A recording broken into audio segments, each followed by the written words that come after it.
What's up, gang? How everybody doing? Yeah, y'all see we back. We back. Yeah.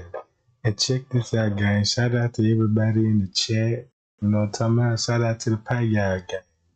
Now look, y'all already in my inbox like, Tregang, you know what I'm saying? Where I can find that book at? Because I'm very interested in it. I told y'all the author name. You know what I'm saying? His name is Joe Rogers. He a author. He got plenty books out that's really exposing a lot of truth that we going in today. Just like y'all know when they said black people was the only people that was enslavement. Y'all look, this what they ain't gonna tell you. It was more than black people that was involved in slavery. I'm talking about, yeah, you had white slaveries and everything. Now look, all that shit they were telling y'all about Crispus Columbus, we went over this earlier in my live about Crispus Columbus. Everybody already know he ain't discovered America. We found out the real truth why he came over here and ready to take the land. You see what I'm talking about? It wasn't all about no discovering the land.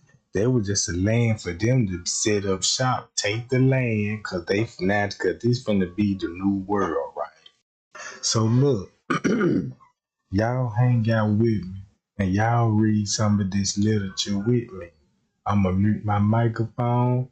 Man, y'all can do whatever y'all do in the chat. You see what I'm talking about? Cause right now I'm just looking at the screen just like y'all going over this book. Cause this is one of my favorites. And this is an educational tool that you can spread to everybody else. So look, right? Let me go here to my live cam.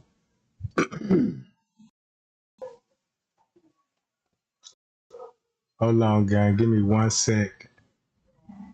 Let me fix it a little bit.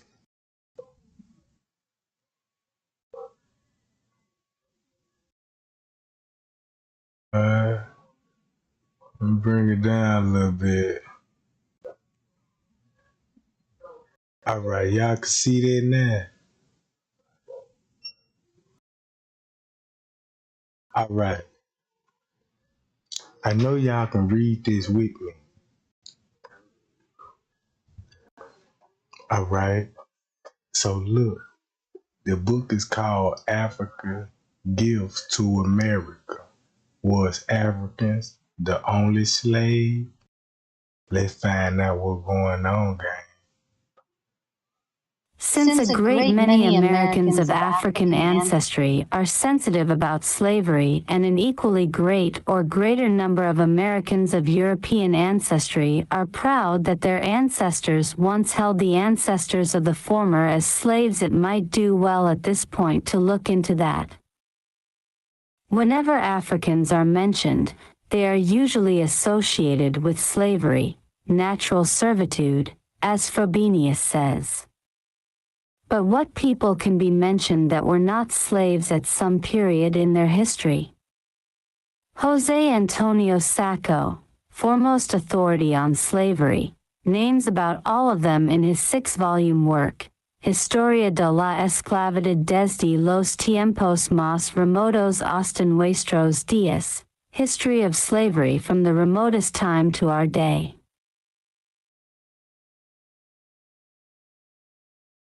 The laboring element of Greece and Rome, and even many of the scholars, doctors, and overseers, were slaves.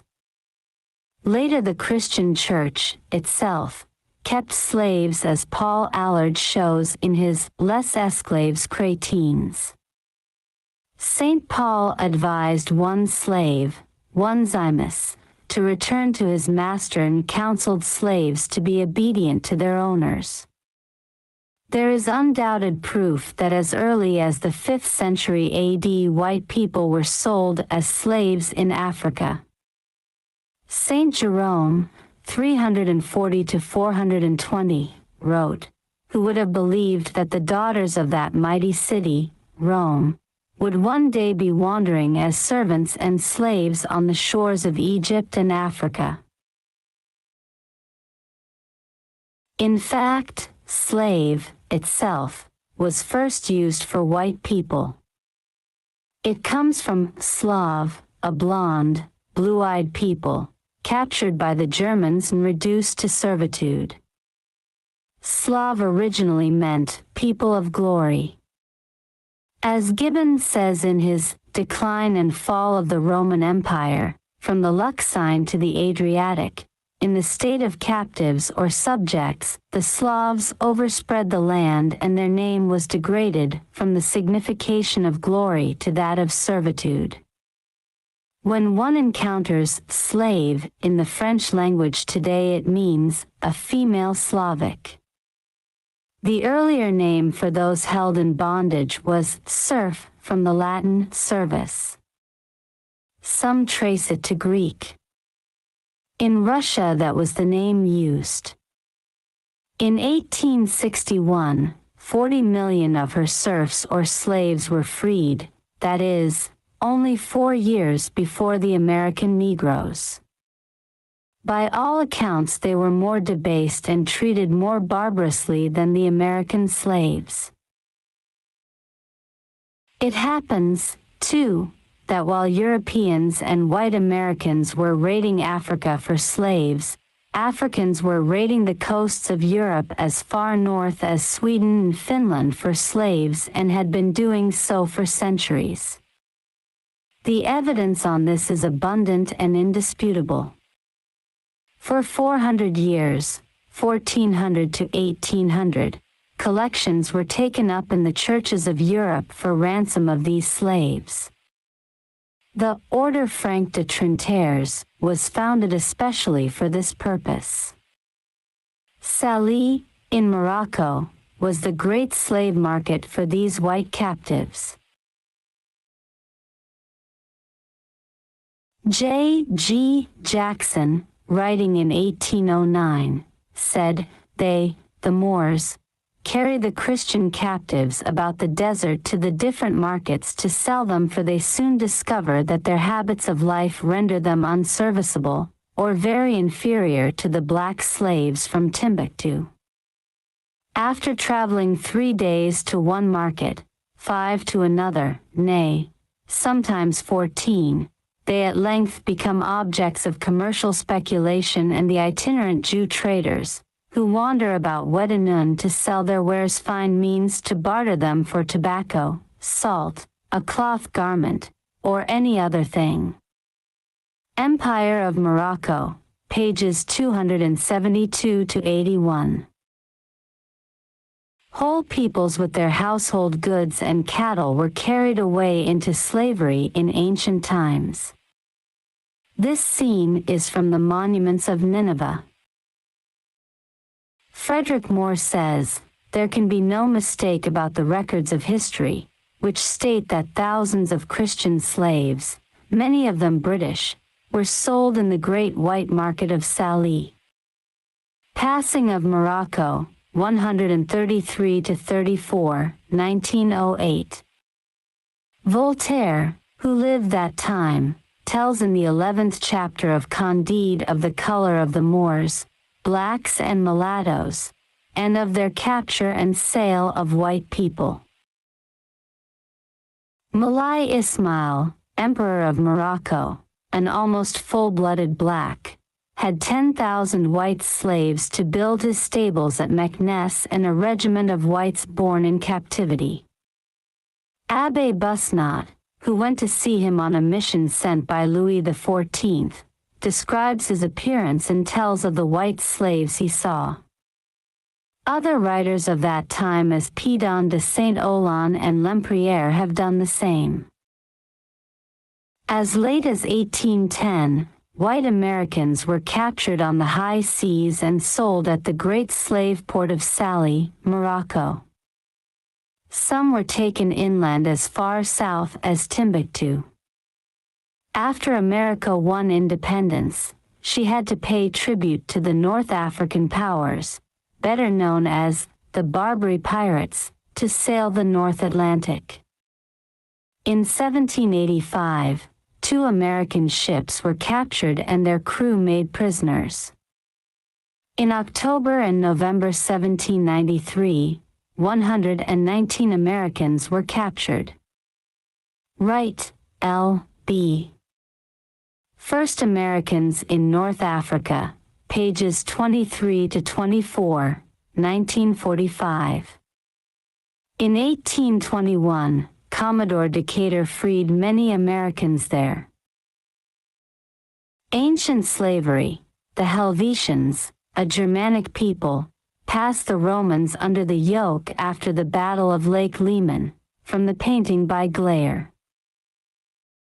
Further details of European captives as far north as Sweden taken to Africa are in Nature Knows No Color Line, Chapter 5. Slavery among the ancients. These white slave girls who were sold in the slave markets of Greece and Rome came sometimes from even royal families. Such were usually captives. Horace, Roman poet, 65 to 8 BC mentions 3 of this kind. He says, Briseis, though a slave, had power to move Achilles' heart with her white beauty, Tecumseh, and royal blood. Think not, at least that error from tainted breed thy darling is sprung. Book 2, Ode 4. Painting by Gerard. A 15th century conception of Africa with white people held as slaves. Dappers Nachenreich beschrijven der Afrikanische frontispiece. Emperor of Morocco, whose mother was an unmixed Negro slave, had tens of thousands of white slaves. From a painting of 1670. See John Ogilby's Africa, page 264, 1670. Africans treated their white slaves much better than white Americans their Africans.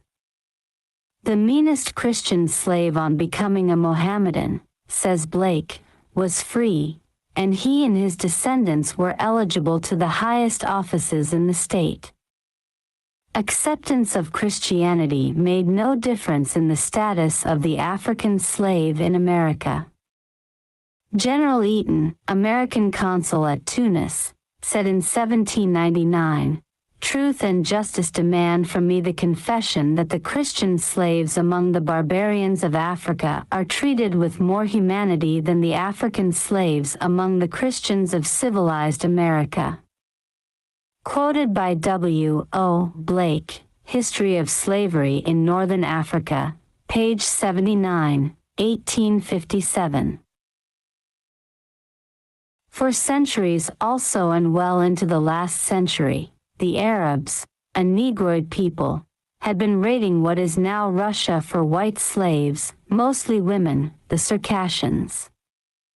One Arab writer declared that Arabia is such a hard country to live in that, but for the importation of African and Circassian slaves, its population would soon be extinct. White slave in Egypt. Drawing by Sichel.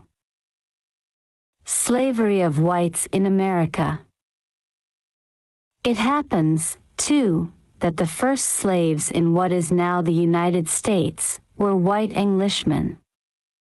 The earliest warrants banishing convicts to a life of servitude in Virginia were signed by James I in 1617, and the first 100 arrived in 1619. Africa /S Gift to America. Chapter 11. Were Africans the only slaves? Previous chapter. Seen on a slave ship bound for America from a French lithograph of 1802. Similar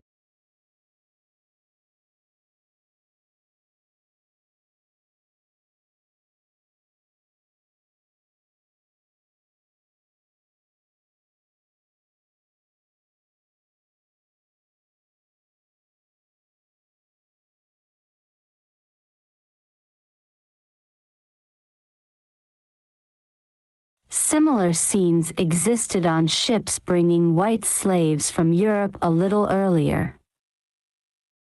Charles V of Germany freeing white slaves held in Africa after his victory there in 1535. From painting by Nicolas de Keyser. Freed whites returning to France from slavery in Africa. One gets an idea of how the sale of white people was regarded in colonial America by what Cotton Mather, famous New England divine, said should be done with William Penn, founder of Pennsylvania, a Quaker.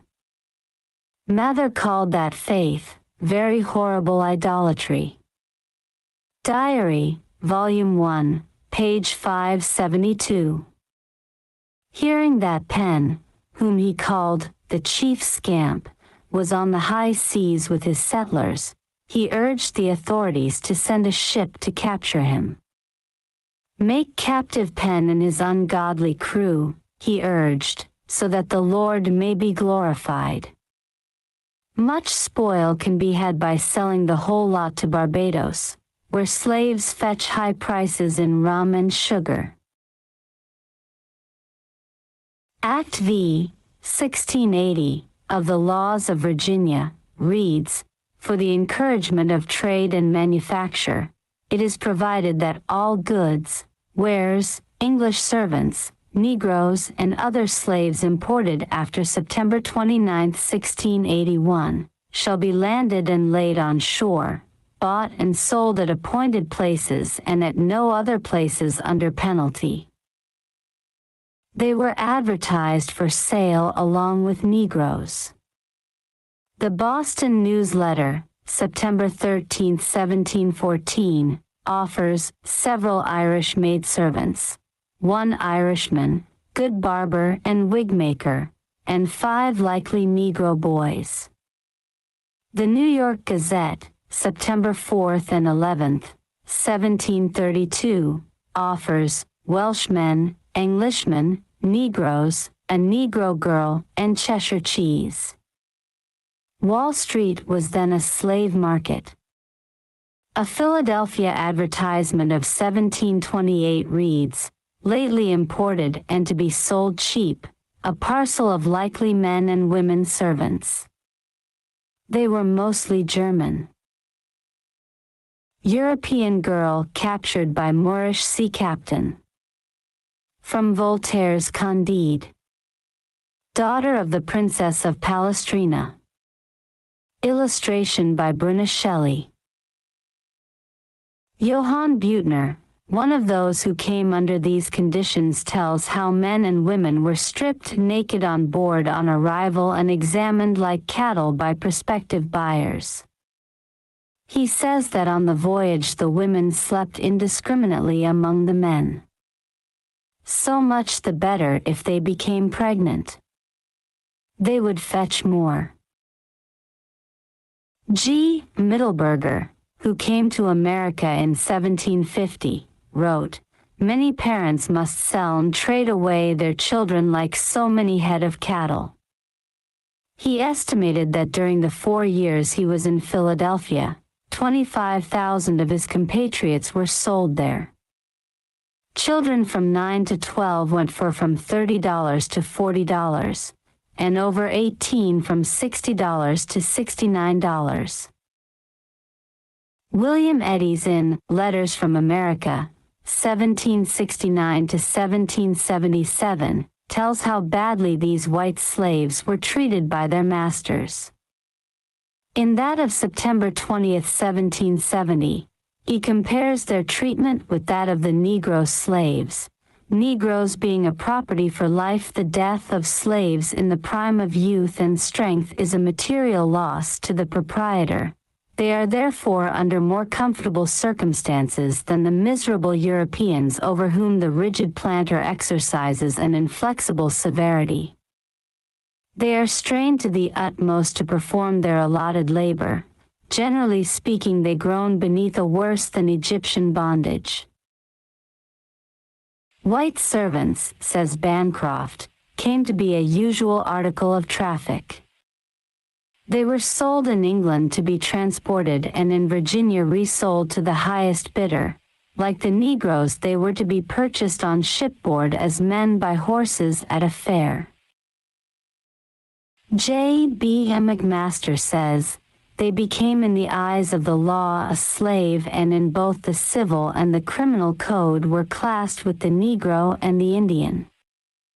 They were worked hard, were dressed in the cast-off clothes of their owners, and might be flogged as often as the master and mistress thought necessary. Father, mother, and children could be sold to different buyers.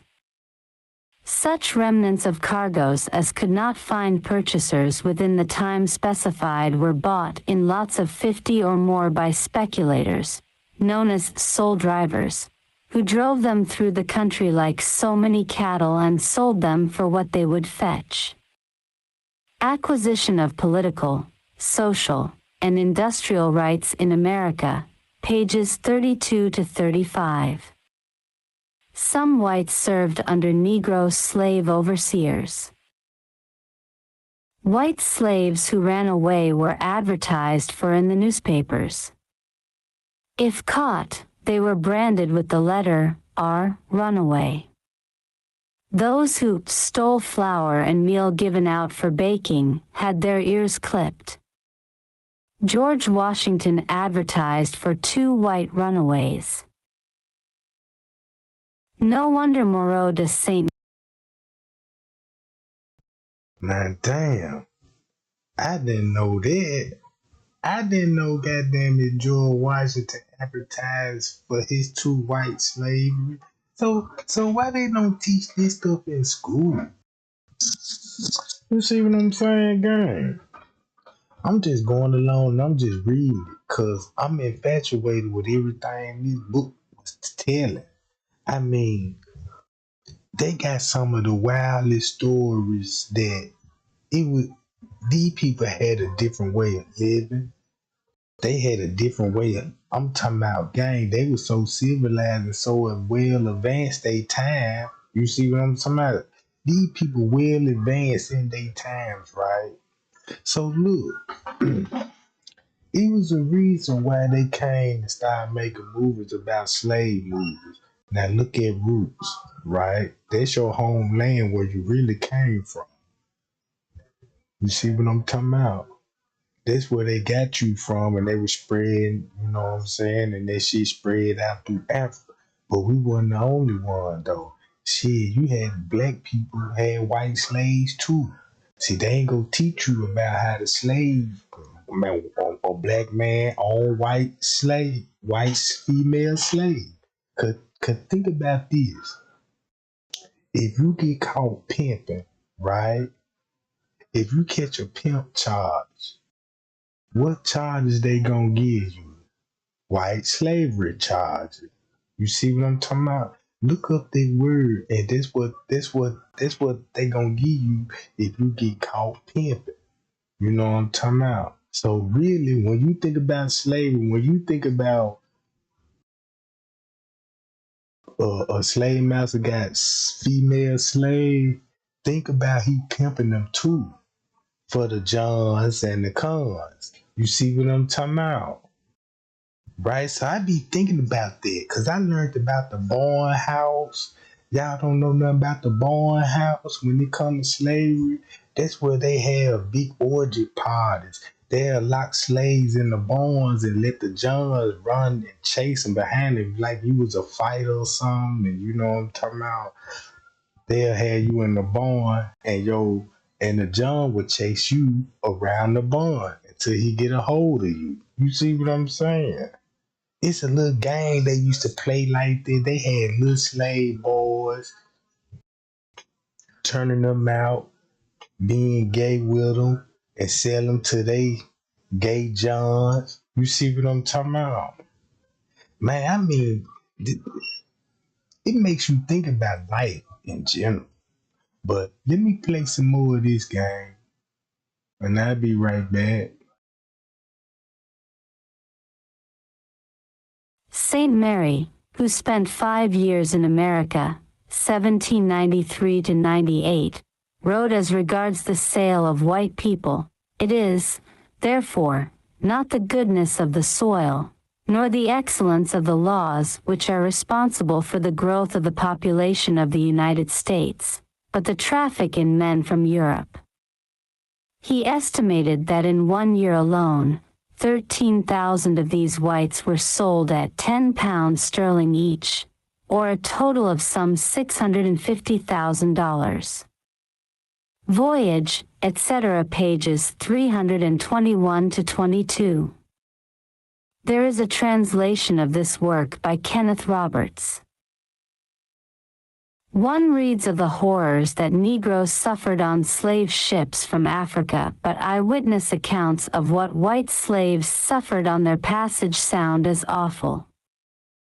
Middleburger wrote in 1750, "During the voyage there is on board these ships terrible misery, stench, fumes, horror, vomiting, many kinds of seasickness, fever, dysentery, headache, heat, constipation, boils, scurvy, cancer, mouth rot, and the like, all of which comes from old and sharply salted food and meat, also from the bad and foul water. Lice abound so frightfully, especially on sick people, that they can be scraped off. During a storm that closely packed, people tumble over each other, both the sick and the well. Journey to Pennsylvania, page 20. Geyser's Redemptioners, chapter, The Voyage, gives equally harrowing tales of those sufferers. Detail from The Slave Market by J. L. Jerome, 1824 to 1904. Negroes and whites being sold together. Like the black slaves, they were packed like sardines. Packed like herrings and sold as slaves, says Pastor Coons. Christopher Sauer, in his petition to the Pennsylvania legislature in 1775, asserted that at times, there was not more than 12 inches room for each person at night. These unfortunate whites, mostly Irish and German, died like flies. Caspar Whistler said in 1752, last year a ship was 24 weeks at sea, and of the 150 passengers on board, more than 100 died at sea. Sauer estimated in 1778 that 2,000 of those on the 15 ships arriving that year died during the voyage. On one ship with 400 passengers, 350 died at sea. Henninghausen L.P., History of the German Society in Maryland, pages 120 to 28, 1949. James O'Neill, writing of a sale of whites in 1826, says, a half a century had passed since the adoption of the Declaration of Independence, which declared all men free and equal, and yet the purchase of white flesh had not become extinct. Chapter on the White Slave Trade in Workers in American History.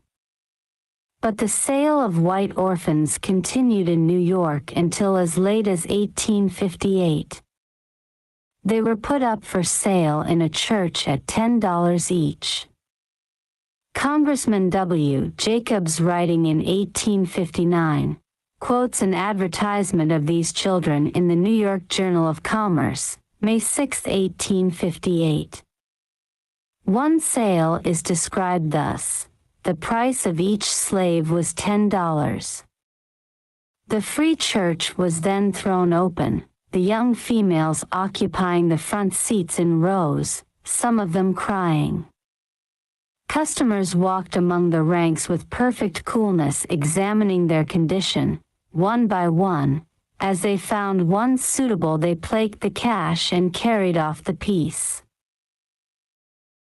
The Journal of Commerce of October reports that 4,000 of such children have been sold and 50 will be sold every 2 months. More details and sources are given in Sex and Race, Volume 2, page 210. Kidnapping of whites in Europe for sale as lifetime slaves in America was common. Richard Hildreth wrote in 1848, "Just catch a stray Irish or German girl and sell her." The very high price of slaves induced many to kidnap white children and sell them as Negroes in the South as late as the 1850s. Instances of such abound. I have reproduced in Sex and Race, Volume 2, an engraving of 1838, showing a tanning pit in which white children were dipped to blacken them. This was hardly necessary, as due to racial intermixture, some of the Negroes were so white that real white people held as slaves couldn't prove what they were.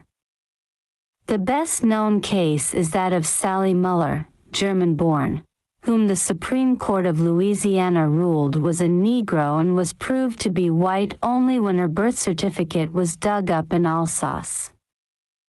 George W. Cable writes of her in his Strange True Stories of Louisiana. A motion picture of some years ago showed white women being kidnapped in the eastern states and sold on the block to white men in the West. This was far from being mere fiction. First Africans not slaves. Strong documentary proof that the first Africans in America were not slaves and that chattel slavery of them did not start until about 1659 or 1682 is given by competent researchers, four of whom are J. H. Russell, M. P. Andrews, Mary Standard and Helen Catterall. Russell, in his chapter Origin of the Free Negro Class, calls the belief that the first Negroes were slaves a popular error maintained and supported by a large number of writers. M. P. Andrews says, the evidence clearly points to the customary indenture for Virginia archives show that throughout the second quarter of the 17th century Negroes were being released at the end of the period of indenture. Virginia, the Old Dominion, pages 88. 1937. The King of Dahomey giving presents to his subjects in annual ceremony. Note the variety of facial types. Present are the envoys from Louis XIV of France. Kings of Dahomey were for centuries great sellers of their people into American slavery. Raid on an African village for slaves. Mary Stannard says, the common belief that all Negroes brought to Virginia in the early period were slaves is an error. Virginia's First Century, page 159. 1928, and Helen Catterall in Judicial Cases Concerning American Slavery and the Negro, a Carnegie Institution publication, gives instances of the first Negroes serving for only a number of years. One is a court order of September 1625, ordering Lady Yardley, wife of the governor, to pay a Negro 40 pounds of good merchantable tobacco per month, as long as he remained with her. She adds, in 1661 occurs the first reference in the statutes of Virginia to Negroes in the quality of slaves. Volume 1, pages 16 to 41, 76 to 77, 1926. Some of these Negroes were from England itself. There were tens of thousands of Negroes there then.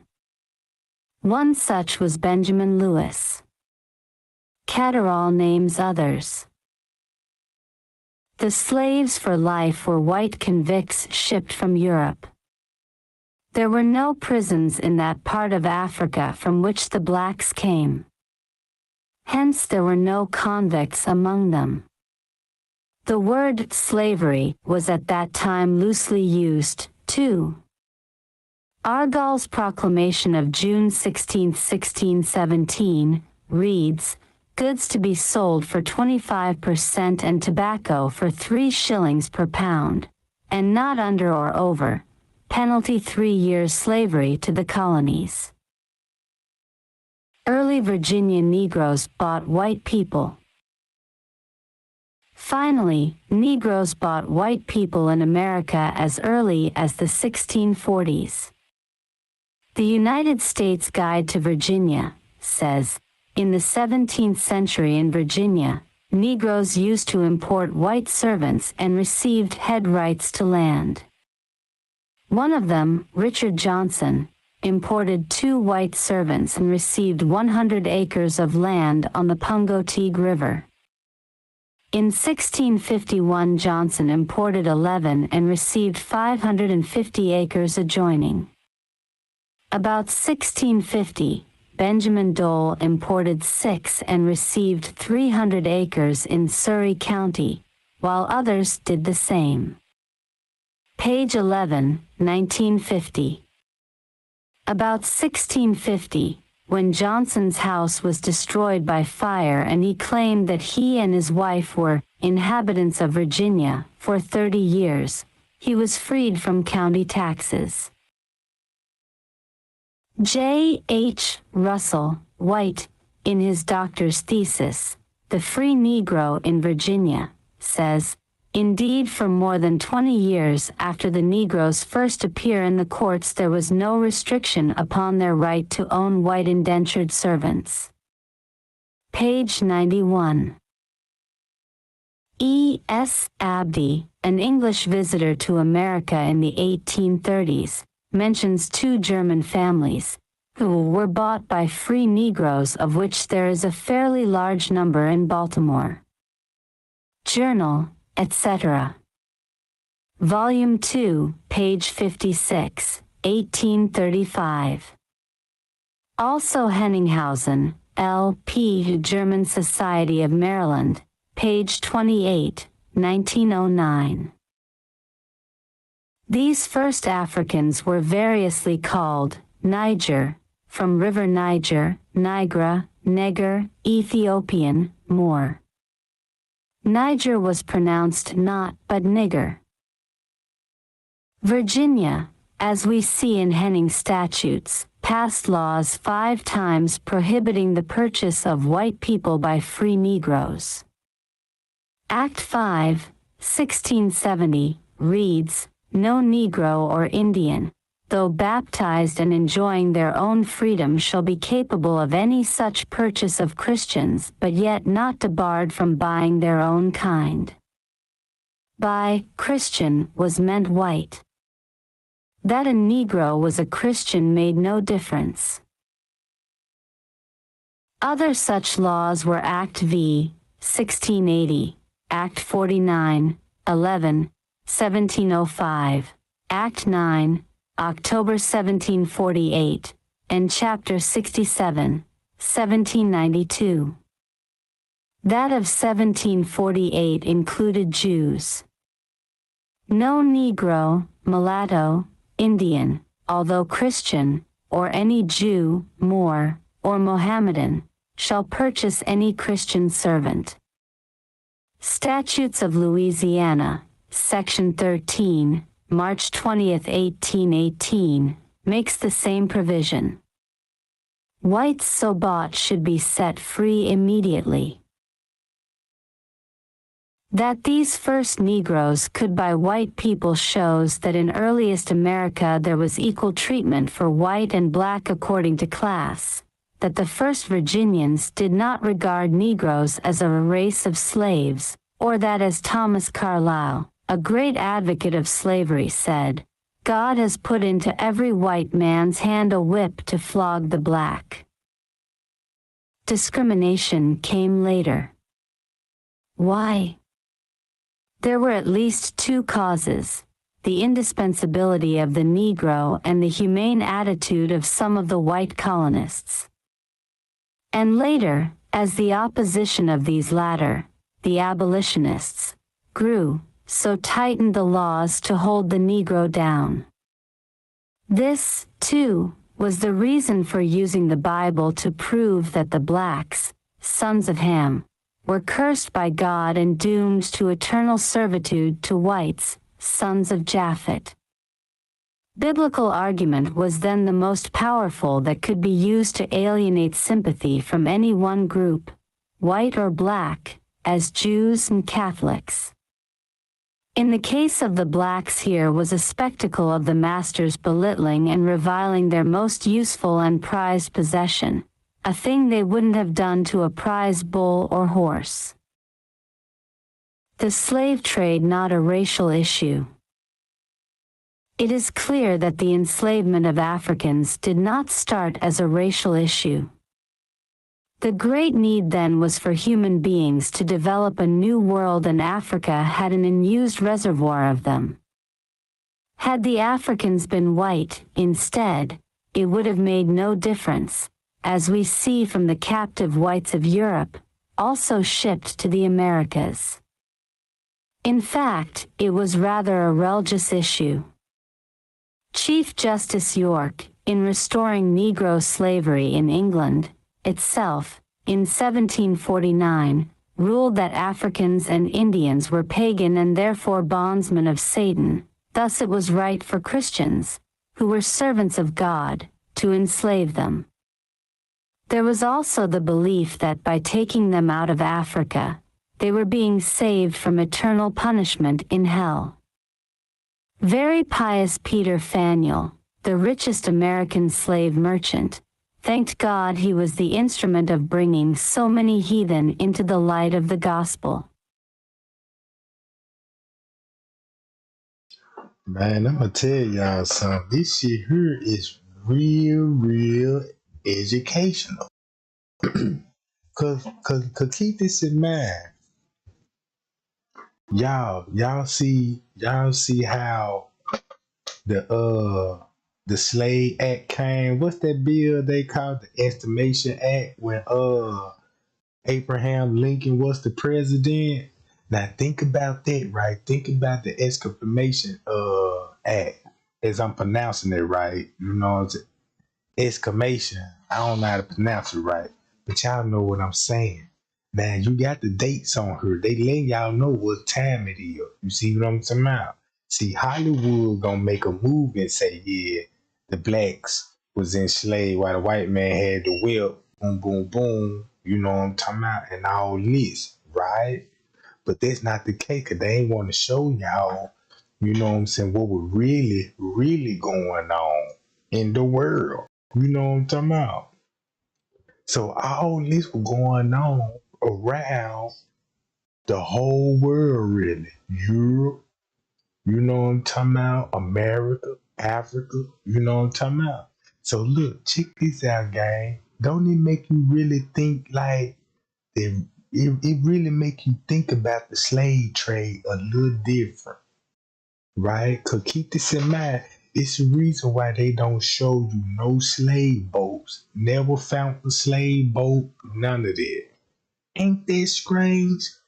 You never found a slave boat. You ain't got a boat that nobody can walk in and see the chambers like you could see in a slave house, you know what I'm saying, in Georgia somewhere. Or like a slave house or plantation like in Mississippi some goddamn well. You know what I'm talking about? So look, check this out, gang. Gospel. The abolitionists, on their part, Now look, they even use the Bible to their advantage, right? They even use the Bible to their advantage. That's why they want us to read English. They didn't want us to speak our language, but they didn't want us to read English.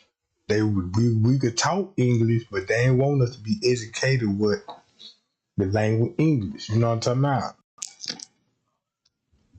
Oh yeah, I researched the black bootleg. Oh yeah, it's going down. I'm on there. I like that too. Mm-hmm. Hold on, gang. Check this out. asked whether the rum was helping those heathen still in Africa. Of course, what was America's gain was Africa's great tragedy.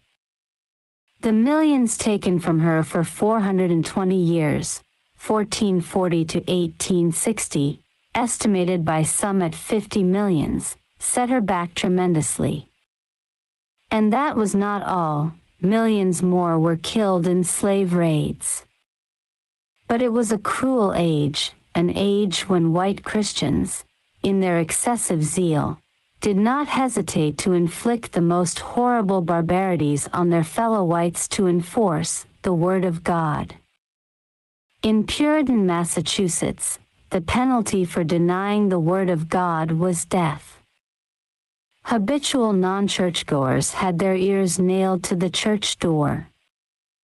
White women, Quakers, were stripped nude to the waist, tied to a cart's tail and whipped out of town. Others had their tongues pierced by red-hot skewers. 3 were hanged on Boston Common.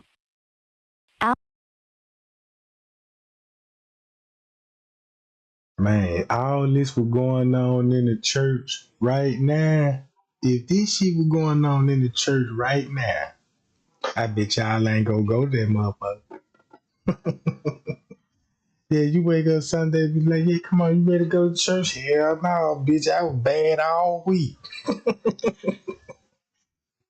Yeah, you done violated. You know what I'm talking about? You done broke goddamn 8, 9 laws of sin. You know what I'm talking about? Like, damn, I done smashed little Ray Ray ass. You know what I'm talking about? Monday, Paul came through Sunday. You know what I'm talking about? And it's over with.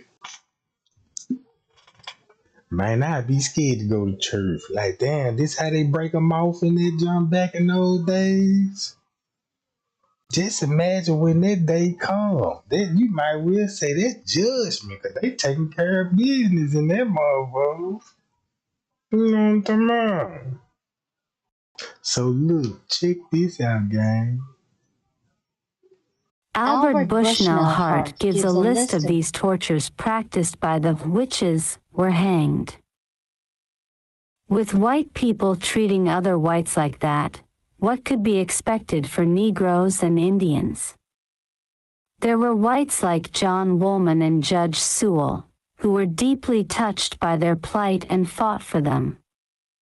The latter said, I essayed to prevent Negroes and Indians from being raided with cattle and I could not prevent it. Woolman said, a heavy account lies against us as a civil society for the oppressions admitted to a people who did not injure us.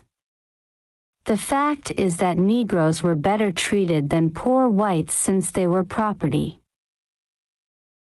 Furthermore, the slave trade could not have flourished as it did but for the cooperation of the Africans themselves.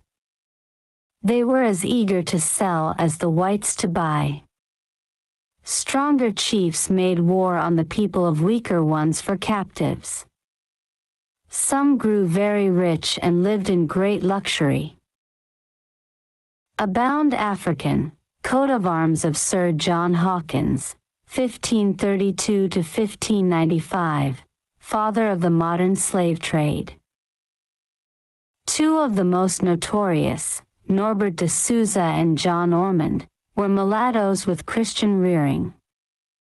De Souza, Prince of Slavers, better known as Cha-Cha, was born in Brazil. John Ormond had been educated in England. De Souza lived in a palace in Dahomey like a Maharaja. He had a harem drawn from many parts of the world. Captain Drake, American slave dealer, said that Cha-Cha offered him the pick of them. You shall have French, Spanish, Greek, Circassian, English, Dutch, Italian, Asiatic, American, or any other kind. Now you could look at this picture and be like, man, look, he look like he in a pimp game. He got the hat to match the suit. Then he got a walking cane. Then he got the little boy guy. I guess he supposed to be kissing his fingers or something. And look at yeah, that's Sugarfoot Johnson right there. You know what I'm talking about?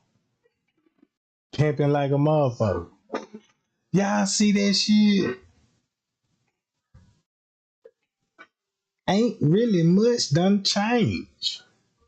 Well, really a lot done changed. You know what I'm talking about? Kind. Autobiography of a Slave Smuggler, 1807 to 1856. See also Mayor B. Adventures of an African Slaver, Chapter 33, and Dow, G. F. Slave Ships and Slaving. De Souza, Cha-Cha, of Brazil, slave mogul of West Africa, see text. Seabear, most notorious of the slave raiders.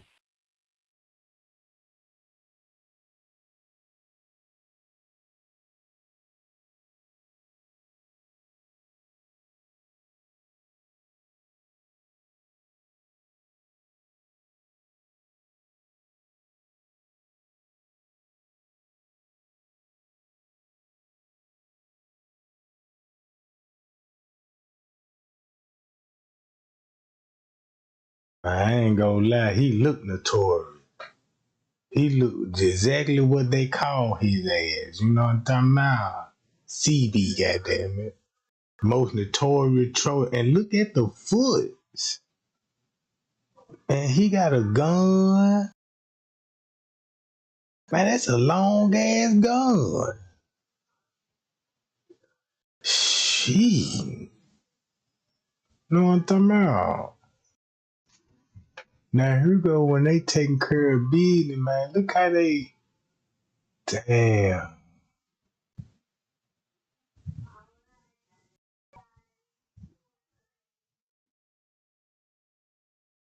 See, I be looking at these pictures and look what they be having on, what they wore, cause you can identify where they come from about where they were. You know what I'm talking about? And look at he must got a perm in this shit, cause his shit kind of slick to the back.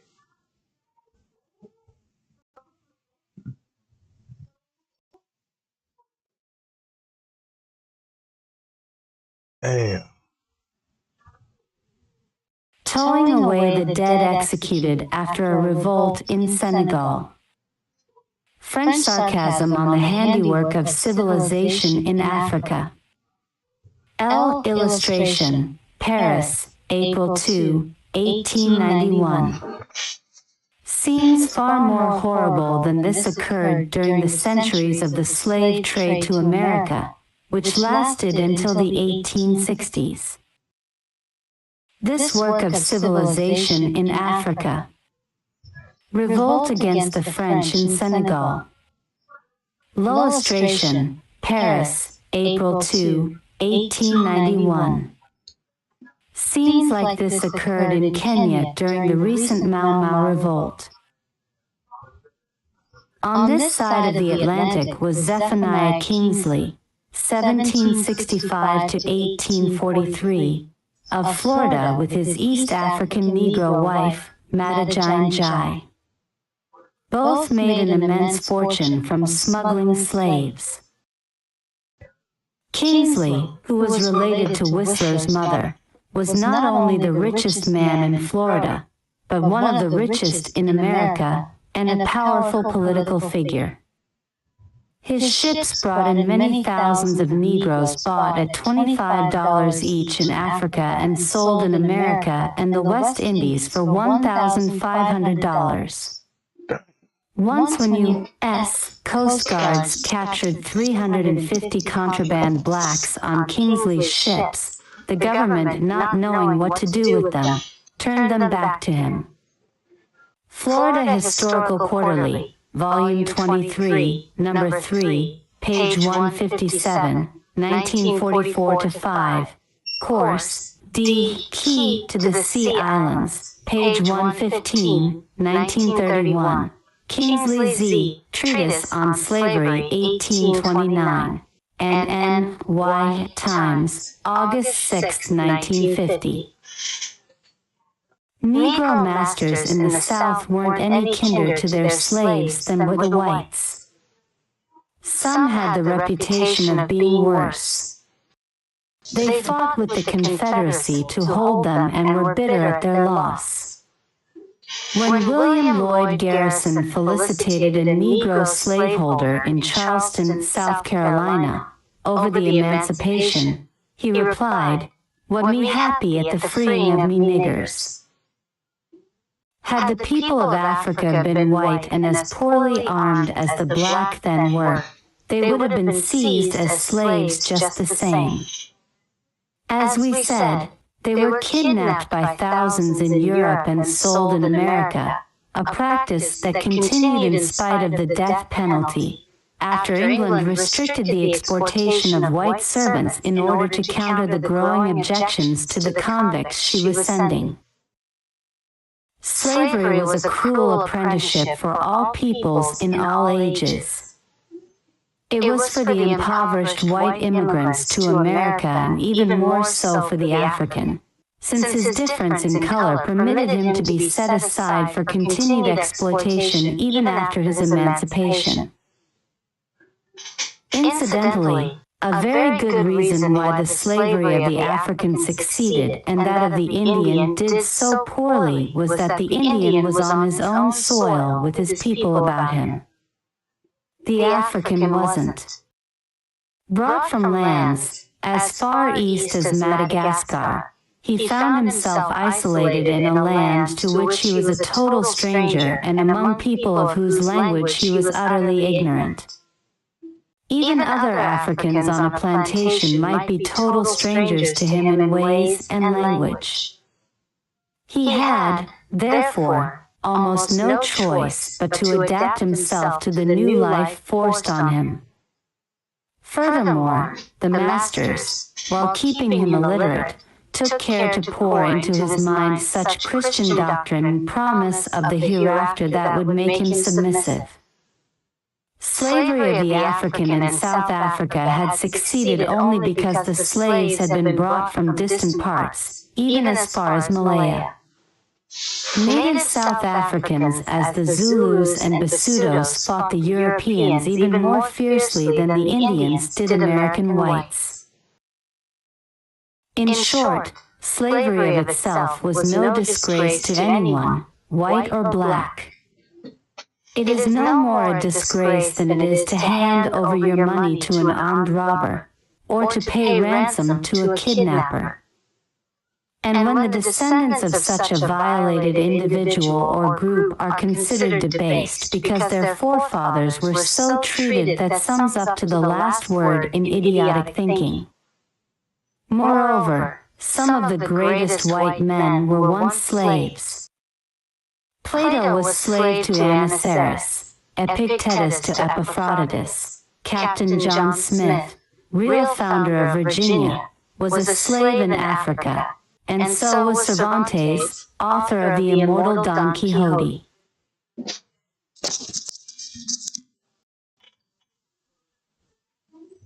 So, you mean to tell me that John Smith, the captain, he was a slave in Africa? Now, that's something I didn't know. I thought he brought slaves over here. You know, so y'all know that song, John Heimer Smith. His name, you know that song, some shit like that. I don't know, I forget. Y'all fill me in on. Quixote. For the Afro-American to have arisen from slavery and its harsh aftermath to his present position, such as it is a real credit. One is reminded of a story told by Dan Crawford, famous missionary, of an ex-slave he met in Africa, who by his own energy had risen to a position of power and affluence. Once, when a white man proud of his country and ancestry boasted of them to him, the former slave replied, "Oh, white man, you're proud of your descent, I'm proud of my ascent." The man who boasts of his ancestry is, as Josh Billings said, like a potato plant, the best part of him is underground.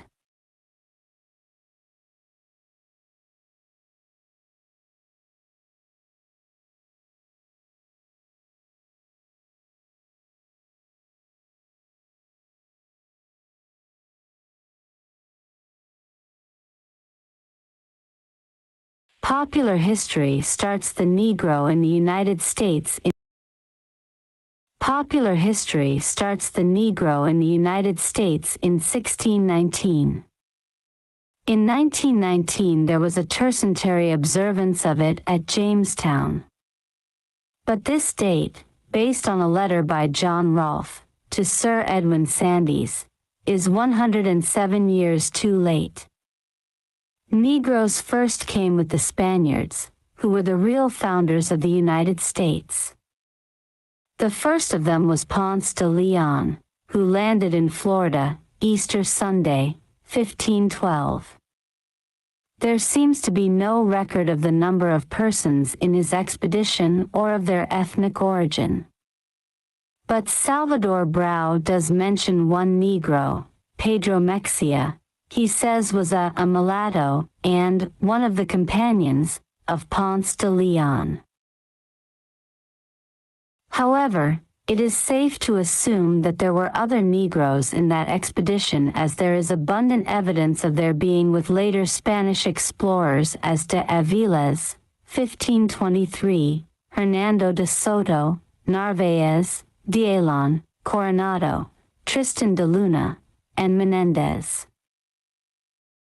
Another important fact: Spaniards of that time were much mixed with Negroes and had been from before the Moorish invasion of 711 AD. Simon Bolivar reminded Spanish Americans of his time that they were not pure European to begin with. Spain itself, he said, had ceased to be European by its African blood, its institutions, and Napoleon, or someone before him, had rightly said, Africa begins at the Pyrenees. In short, the United States was not founded by a pure Nordic race. The race for a continent. Spain, in its efforts to head off the English, French, and Dutch, began a feverish attempt to be first in all parts of North America. In 1526, D'Elon, with a party of 500, mostly Negroes, and a few women, landed at St. Helena, in the Carolinas, and started northward till they reached the mouth of the James River, Virginia, where they started the colony of San Miguel, the exact site on which the English founded Jamestown 83 years later. But the colony was a failure because the Negroes revolted. Justin Windsor, in his Narrative and Critical History of America, says, Elon began the settlement of San Miguel, where the English in the next century founded Jamestown. The Negro slaves first introduced here did the heaviest portion of the toil. Cruelly oppressed, they revolted. Such were the stormy beginnings of Spanish rule in. At this point, two assumptions are in order. First, since the Negroes revolted, they might have stayed behind in Virginia. John Rolfe, if he knew of the Spanish attempt, did not mention it. He was speaking of the English colony. And had the Spaniards succeeded in establishing their colony, the English might not have been able to settle there later. And with success there, the Spaniards might have been able to hold on to the Carolinas, Louisiana, and Florida. Virginia was to be for the next century England's chief foothold in North America. This revolt of the Negroes was undoubtedly instrumental in shaping the destiny of the English-speaking peoples in North America. The next Spanish expedition to the United States was that of de Narvaez in 1527. Shipwreck, attacks by Indians, and privations killed all but 4 of its members. One of these was a Negro, Estevanico, who was to write his name high in the history of the Southwest. Starting from Florida, after 9 years of incredible hardships, they crossed the continent and reached Lower California. One of them, Cabeza de Vaca, told the story. In this journey they crossed the Mississippi 150 years before it was discovered by La Salle. Following this expedition, Cortés sailed up the Gulf of California, and Cabrillo and Ferrer claimed California for Spain, 1542–43. Estevanico's next exploit was to lead an expedition from Mexico City that discovered Arizona and New Mexico in 1540. 2 years later, Negro settlers are recorded in New Mexico, one of them a Franciscan monk, who taught Christianity to the Indians. Spaniards and Negroes continued their exploration to the west. Into Colorado, Missouri, Kansas, Utah, they went. Coronado reached Utah in 1540, or 307 years before the Mormons. Cabrillo and Ferrer claimed all that region for Spain. In 1541, De Soto reached Tennessee and camped on the site of Memphis, then into Kansas, which he called Quiveria. Here the Negroes saved the horses during a terrific hailstorm by holding blankets over them. On the return trip to Mexico, one Negro member of that expedition stayed behind with the Indians in Alabama, and was the first settler from the Old World in that. The settlers in these areas were mostly Negroes, half-breed Indians, and a few Spaniards. What Priestley says of New Mexico was true of most of the others. Here a handful of Indians, half-breeds and mulattoes, led by a few civilians, missionaries and soldiers, were engaged in a highly dramatic episode in Spain's long effort to subdue and hold a continent. He adds, all the cities of Spanish America had such origin. Little farms, small self-sufficing empires, filled with a half-breed and mulatto.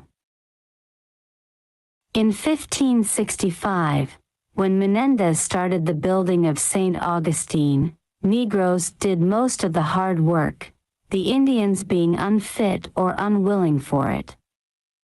They built the houses, the fort, the streets. This most ancient city of our modern Black Belt owed much to the labor of Negro slaves, says Priestley. A small party of them engaged for 2 years in making wooden platforms for the artillery of the fort of Old St. Augustine. Black hands set up the first smith's forge and there made needed repairs, while 2 of the best Negroes were sent to St. Helena to help the soldiers saw out the boards. The United States Guide, Florida, says also, Negroes have had an important place in St. Augustine's history. In the first hospital built here in 1597, a Negro woman waited on patients. Fort Marion, oldest landmark in the United States, was also built by Negro labor brought from Cuba. With the soldier settlers into California went Negroes, to perform the hard tasks. In 1769, San Diego and San Francisco were founded, San Jose in 1770, and Los Angeles, September 1781. Of the 46 persons in the founding of Los Angeles, 24 were Negroes, according to Bancroft. A strange mixture of Indian and Negro, he says, with here and there a trace of the Negroes remained a power in California. Bancroft, H. H. Works. Volume 18, History of California, Volume 1, page 345, 1884, gives their names: Jose Antonio Navarro, mestizo, wife, 42, mulatress, 3 children.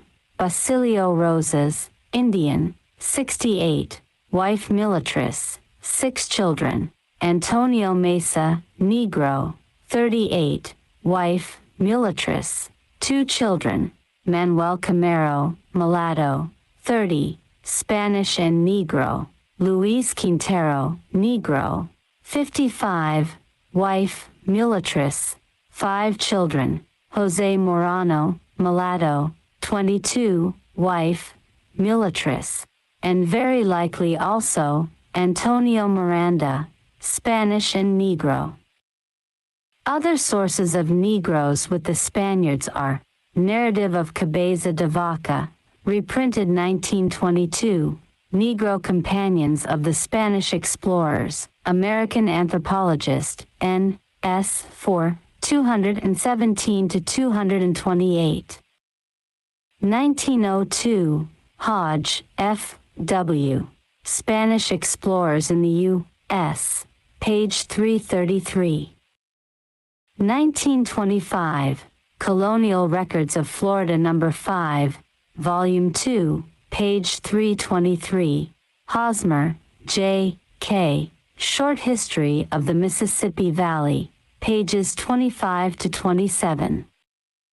1906, Bolton H., Spanish Borderlands, page 16, 1919 to 21, Bandelier, A.F., History of the Southwestern Pacific, pages 107 to 77. 1891. Original narratives of early American history, Spanish explorers in the southern states. See also, Dispatches of Spanish officials on the Free Negro settlement of Gracia Real, Fla. 1688 to 1759. April 1924. Note: Captain John Smith said the Indians who came to attack him in 1607 had black and partly colored men among them. They could have been the descendants of the Africans that rebelled in 1526. Nat Geography Mag., May 1957, page 593. Virginia, New England, and New York. The first batch of Negroes under the English arrived in Virginia in 1619. They were exchanged for food, victuals. The story is that they were brought by a Dutch ship, but this was to hide the fact that they had been smuggled from the West Indies by an English ship, the Treasurer, owned by Lord Warwick.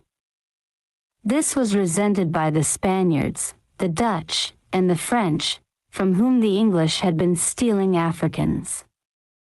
Historians, as Alexander Brown, have gone into this matter. Who were these first Negroes? One thing is certain: they weren't slaves for life, because we find some owning white servants.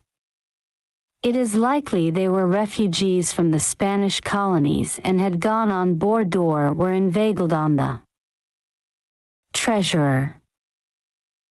On arriving in the colony, they were probably forced to serve a number of years just as most whites. At that time, slavery was used for anyone sentenced to serve a time for offenses.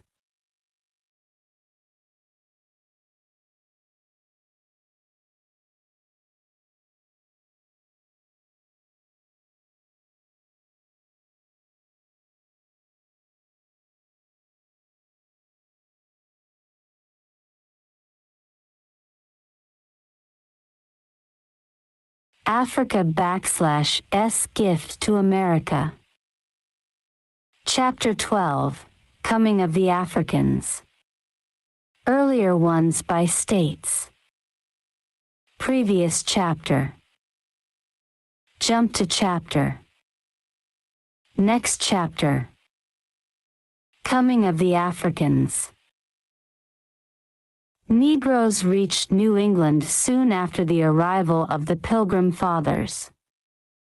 John Jocelyn, an English ship captain, tells how on October 2, 1638, he heard an African woman, the property of Mr. Maverick, came under his window and cried in a loud voice against her being forced by her master to go to bed with his young Negro man, as Maverick was desirous of having a breed of Negroes.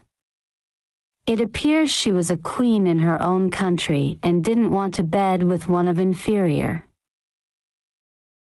A French Protestant refugee, in Boston, wrote in 1684, "You may also own Negroes and Negresses. There is not a house in Boston, however small be its means, that it has not one or two. There are those that have 5 or 6 and all make a good."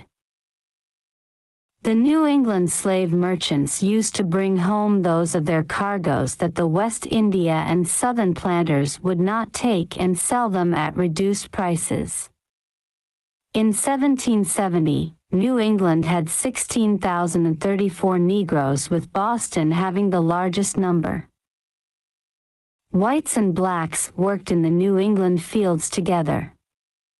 Some of these whites had been sold on the block beside Negroes. An advertisement in the Boston Gazette, September 7 and 14, 1741, reads, "Just imported from Ireland and to be sold on board the ship, Virtue, John Seymour, master, in the harbor of Boston, a parcel of menservants, chiefly tradesmen."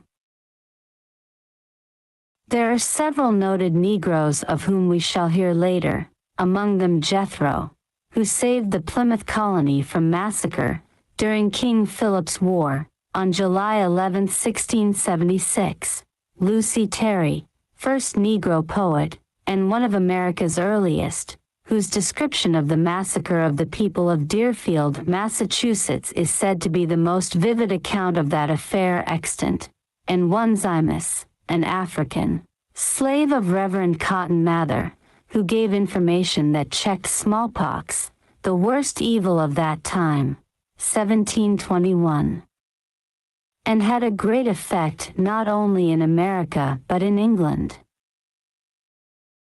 Another prosperous Negro in New London, Connecticut, Robert Jacklin, did not fare so well in 1717. He bought land which entitled him to have a voice in municipal affairs. The townspeople petitioned the General Assembly to prohibit Negroes from buying land without first getting its. In Providence, R.I. Eleanor Aldridge, born a slave in 1785, who bought her freedom and then a home, was so well liked that several whites wrote poems in praise of her while still alive. Her autobiography went into 3. Pomp's Pond, Andover, Massachusetts, was named after a Negro who had served through the Revolution and was given a discharge. More about the prosperous Negroes of the period, caterers, mechanics, artists, and others, of New England and elsewhere will be given in a later chapter. New York. Negroes might have been with the Dutch in the founding of New Amsterdam, New York, in 1623. It was a colony of the Dutch West India Company with its base in the West Indies. The Dutch were in Suriname, Guyana, as early as 1598. It is possible that they brought Negroes from the West Indies with them at its settlement. One Negro, Black Harry, declared that he knew New York when it had only 3 houses in it, according to a newspaper of 1758. It was said that he was then 120 years old and could do a good day's work when he was A more certain instance of an old resident is a petition, April 9, 1663, for freeing an old and sickly black woman who had served as a slave since the year. Another record is that of the arrival of 19 Negroes in 1633. Still another is that of a bill sent in by 5 Negroes, November 19, 1635, for work done for the colony. These, it is clear, were not slaves. An order of October 25, 1634, allots to each patroon 12 black men and women, for the advancement of the colonies in New Netherland. The strongest Negroes were used as defense against the Indians. One order reads, "The director shall employ hereunto as many of the strongest and most active Negroes as he can conveniently spare." Negroes helped grow the crops, felled the trees, and built the fort at what is now the Battery. They lived at what is now 75th Street and the East River and sailed down in canoes to Wall Street to grow the wheat, cabbage, and potatoes. They swept the streets, and cleared them of dead hogs. They were also the hangmen. They lashed offenders, white and black, male and female.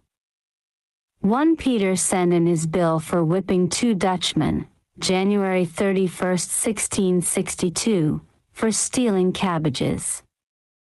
Jan de Neger sent in his for 38 florins for hanging Wolf. In 1644, 19 Negroes were freed, to be followed by others, but their children remained in bondage. These freed ones were given land. Among them was Emmanuel de Groot, who with 10 families founded an agricultural settlement in 1635, now known as the Bowery, but then as the Negroes Kajee. This was the first extensive clearing outside the original settlement. New York, foremost metropolis in the world, was then largely wilderness. Another early settler was one of the first property owners of Brooklyn in the area called Boswick. He is listed as one of the original patentees. Manhattan Indians as the Dutch found in New York in the 1620s. Museum of the City of New York. The names of Negro landholders as given by A. Phelps-Stokes in his Iconography of Manhattan Island, and by other historians are many. Domingo Antony owned land on Canal Street, west of the Bowery, Cateline Antony on what is now Pell Street. Much of the land about Canal Street, Astor Place, City Hall Park, and the Woolworth Building was owned by them. Annie de Angola owned the site of the original Madison Square Garden. Simon Congo was allotted land, December 15, 1644. Solomon Peters owned 30 acres at 23rd and 5th and now the site of the Flatiron Building in the heart of New York. So many patents were given in the vicinity of the freshwater pond, the area became known as the Negroes' Land. The Angolas were the richest Negro family. A marriage in this family, Antony van Angola and Lucy de Angola, on May 5, 1644, is the first in Negro life to be recorded. There was no color discrimination. Negroes drank in the same bars with the whites, worshipped in the same churches and were buried in the same graveyards. At Pinkster, Pentecost, when the Negroes had a full week's holiday parading and dancing in the streets and taverns, the whites joined. Permission had to be asked of the authorities to flog a slave. On January 4, 1659, Peter van der Veen received permission to flog one of his female slaves, but changed his mind about doing it. In August 1664, the Negroes of Brooklyn and New York grieved along with the whites at the departure of their white pastor, the Reverend Samuel Drizius. On January 6, 1640, several Negroes confessed to killing a white man, probably in self-defense. Lots were drawn as to which of them should be hanged for the deed. It fell on one Manuel de Garrett, called the Giant, but under Manuel's huge bulk the rope snapped. The Negro hangman started to string him up again, when the audience, white and colored, pleaded so hard for him, he was pardoned. Fort Amsterdam, now New York. From a rare print made in 1651. Museum of the City of New York. The Negroes were highly trusted, and the colony prospered by their diligence. Peter Stuyvesant was already quoted as saying, "Everything is by God's blessing in good condition and in consequence of the employment of Negro slaves." In 1660, he wrote his secretary, let the free in the company's Negroes keep good watch on my Bowery. So far, Negroes had been coming from the West Indies, but in 1652 merchants were given the right to bring them direct from Africa. A fatal step this was for the Dutch, one that was to lead to direct surrender of the colony to England in 1664. When the Gideon arrived with a cargo of blacks, there was a shortage of food, and with these extra mouths to feed, the supply ran out for everybody. The Dutch were forced to surrender when a British fleet arrived in the harbor. Peter Stuyvesant, himself, gave this as the cause. He said, the 300 to 400 half-starved Negroes alone, exclusive of the garrison, required 100 skepels of Africans in the building of New York under the Dutch. From an old print. Francisco, first settler of Brooklyn, N.Y., from reproduction in the Brooklyn Eagle. Here, again, as in Virginia in 1526, the presence of the Negro favored the English. And now, the dark aspect of slavery, which had been softened to a smile, underwent a change. Self-respecting Negroes, who had been made to feel they were members of the colony, found laws restricting their freedom. They were forbidden to engage in any sport, to ride a horse, carry any weapon, to appear at night without a lantern, all under penalty of 40 lashes. None was to enter a white church, nor 4 weeks from October 1682 was to be buried in Trinity Churchyard, where all, regardless of color, were formally interred. They were given their own cemetery at Broadway and Center Street. Manumitting a slave was made very difficult.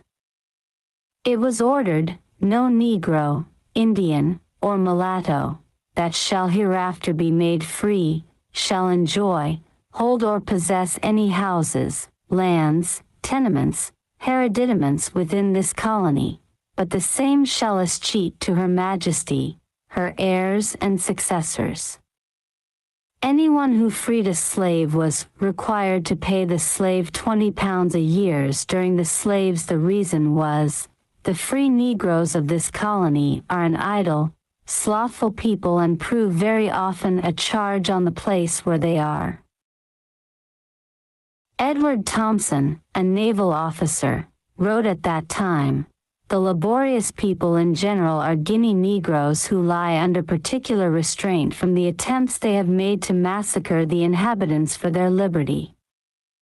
J. G. Wilson rightly says, slavery has nowhere presented itself in a more odious form than in early New. From a gay, laughing people, the Negroes had become angry and revengeful. Judge Saffron called them in 1701, cowardly and cruel those blacks innate. Libidinous, deceitful, false and rude. The spume, issue of ingratitude. One of them struck the mayor. But the English continued to bring them by the thousands from Africa and the West Indies. The Negroes, who had made common cause with the Dutch against the Indians, now began to plot with the latter, and an order of 1705 forbade Negroes to go north of Saratoga, where the Indians were. Actual fear of the blacks began, and with cause. Of the some 880 families in the city, nearly everyone had from 1 to 5. The weapon of the blacks was fire. Homes went up in flames, sometimes 3 in a night. One, Lisbeth Anthonyson, was strangled for setting her master's home afire. The fort, principal defense of the city, was burned to the ground. On April 7, 1712, the Coromantees, a fierce African people, seized what guns, swords, and hatchets they could, and rushed about the city setting fires and killing the white occupants as they ran out. Quaco, the leader, and 20 others, were broken on the wheel and then burnt at a slow fire. Oppressed whites and Negroes join in reprisals against their masters in a great conspiracy, New York City, March 1741. The Negroes also found ready allies in some of the white semi-slaves who were very badly treated, too.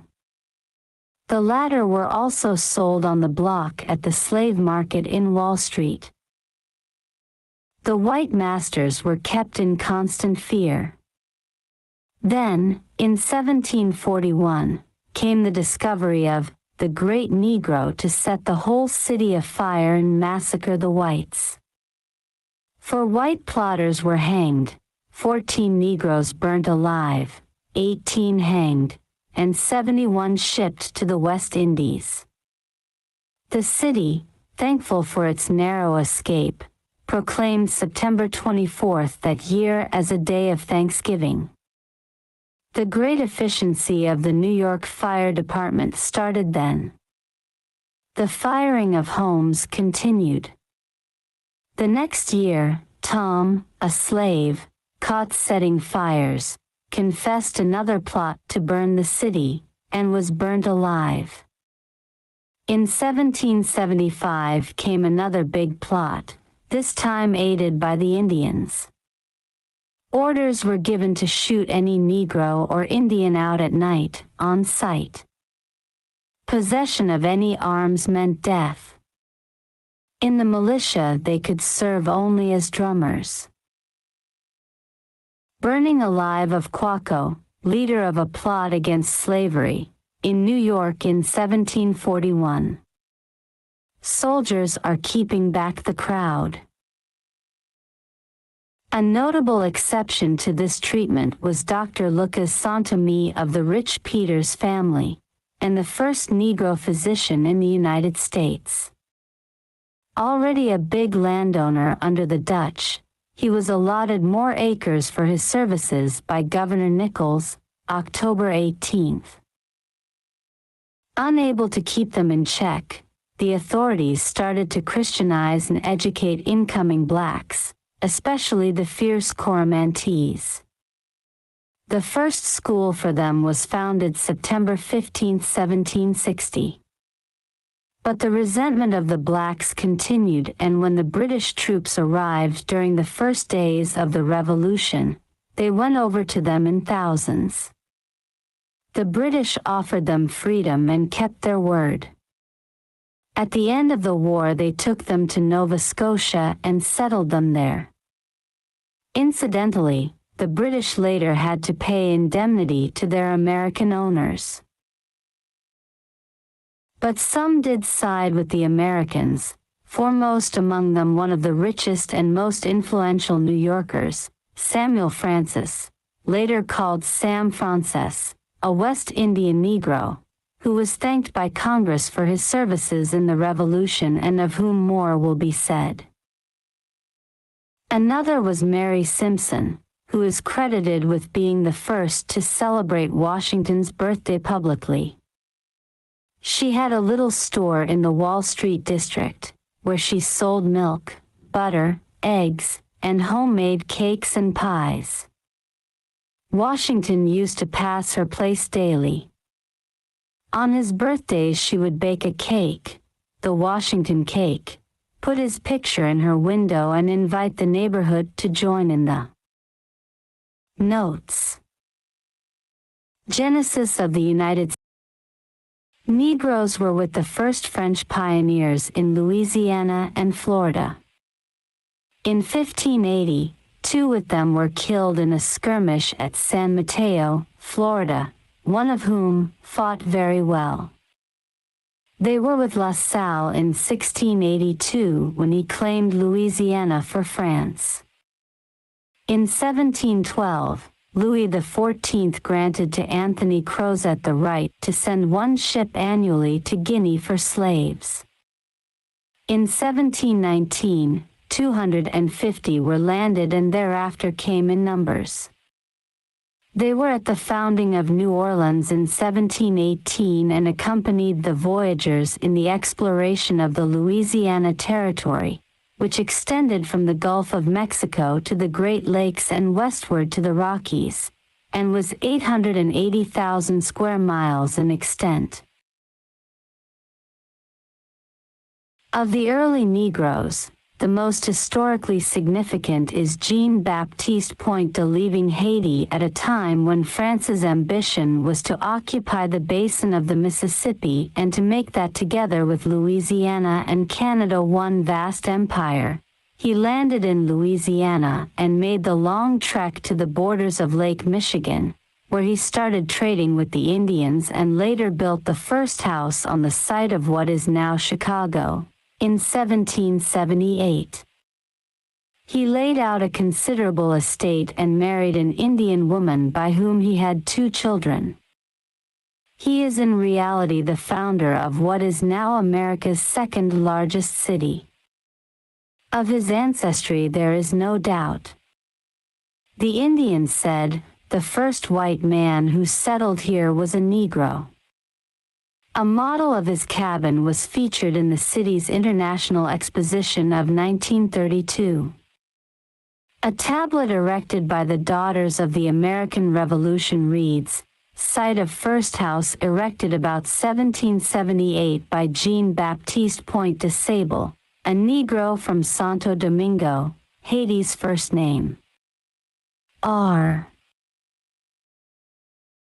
Shackleton says, "The first settler of Chicago as distinguished from explorers and temporary abiders was, as Chicagoans themselves express it, a black man, a West Indian Negro." De Sable's great-grandson, Joseph Jeremy, distinguished Haitian statesman, who died in 1958 at the age of 98, has written about tablet marking site of first house in Chicago. For picture of reproduction of House C Sex and Race, Volume 2, page 174. Portrait said to be that of Point de Sable, founder of the city of Chicago. In 1723, 500 Negroes from Haiti were sent to work the lead mines of these, with others later sent, were, with 200 whites from France, the first settlers of that state. They were among the first in Wisconsin, too. Jesuits there and in Illinois used them as farmers, blacksmiths, carpenters, brewers, and masons. These blacks amalgamated with the Pawnee Indians, who were also reduced to slavery. The word Pawnee, Pawnee, came to be synonymous with slave. The great Indian chief, Oshkosh, who gave his name to a Wisconsin town, was of this Negroid stock. His son-in-law, John Dubé, was described as a black Negro-Indian chief, Oshkosh. Oshkosh, Wisconsin is named for him. Count Ariz, who visited the Middle West in 1837, tells of the voyagers he saw there and describes them as well assorted, for giving an idea of the shades of human skin in Europeans, Creoles, mulattoes, half-breeds, and what in 1791, more than a third of the population of Upper Louisiana, exclusive of Indians, was Negro, 698 to 1998 white. In Louisiana itself, Negroes predominated. A census of 1785 gives 14,215 white and 17,847 mulattoes and blacks. Octoroons and even quadroons were then counted as white. In 1762 in New Orleans, those of Negro strain predominated, about 1,300 white to 3,065 Negroes, of whom 1,900 were free. Maryland. Maryland's history begins with her first 200 pilgrims who arrived in the Ark and the Dove from Gravesend, England, in 1634. They came by the way of Barbados, where they picked up one or more Negroes, one of whom was Matthias Souza, or Tausa, mulatto. Ship. It is believed that he piloted the ship from there to Chesapeake Bay. In any case, he was a man of some importance in the colony, and was later given a ship to trade with the Indians. In a painting at the State House in Annapolis, he is shown standing beside George Calvert, the first Eord Baltimore. Mentions him as one of the captains of that time. Two other Negro settlers were John Price, black, and Francis Perez, mulatto. They were not slaves. Slavery was first introduced about March 7, 1642, when John Skinner delivered 14 Negro men slaves and 3 women slaves. Negro Mountain, highest point on U.S. Route 40 in Maryland, is named for a Negro who fought the Indians there under a company commanded by Colonel Thomas Cresap and was killed. It is possible that Barbara Bladen, wife of Governor Bladen, was of Negro ancestry. She was described by William Black in 1744 as of a black complexion, but very dark persons were called black at that time in England, but this is significant as it was happening in Maryland, where there were so many black Negroes around. She was the daughter of Sir Thomas Jansen of Surrey, England. At that time, there were many Negroes in England and they intermarried freely with whites. Judge Montfaucon, who is described as an indisputable mulatto, was the founder of a grand English family of the 18th century and very. Maryland drummer boy. Detail from Portrait of Charles Calvert by John Hesselius in 1761. Washington. D. C. The earliest history of the Negro in the District of Columbia belongs to Maryland and Virginia, of which it was then a part. One of its most distinguished citizens at this time, regardless of color, was Benjamin, 1731 to 1806, well-to-do grandson of a white mistress, Molly Welsh, who had married one of her slaves. He was one of the leading mathematicians and astronomers of the new nation. He published an annual almanac prepared by himself and correctly predicted the eclipse of 1798. Thomas Jefferson thought so highly of his almanac that he sent a copy to Marquis de Condorcet, president of the Academy of Science in Paris. William Pitt, then Prime Minister of England, exhibited it in the House of Commons as proof of what Negroes could do when given an opportunity. In 1789, George Washington appointed him to assist Major Pierre L'Enfant in laying out the Capitol. Thomas Jefferson, in a letter, August 30, 1791, tells how he procured him to be employed in laying out the new federal city. But before the work was half finished, L'Enfant left in a huff, taking all the plans with him. Major Ellicott was appointed to succeed him. On Banneker fell the task of drawing up a new set of plans, which were so well executed that he won Ellicott's highest praise.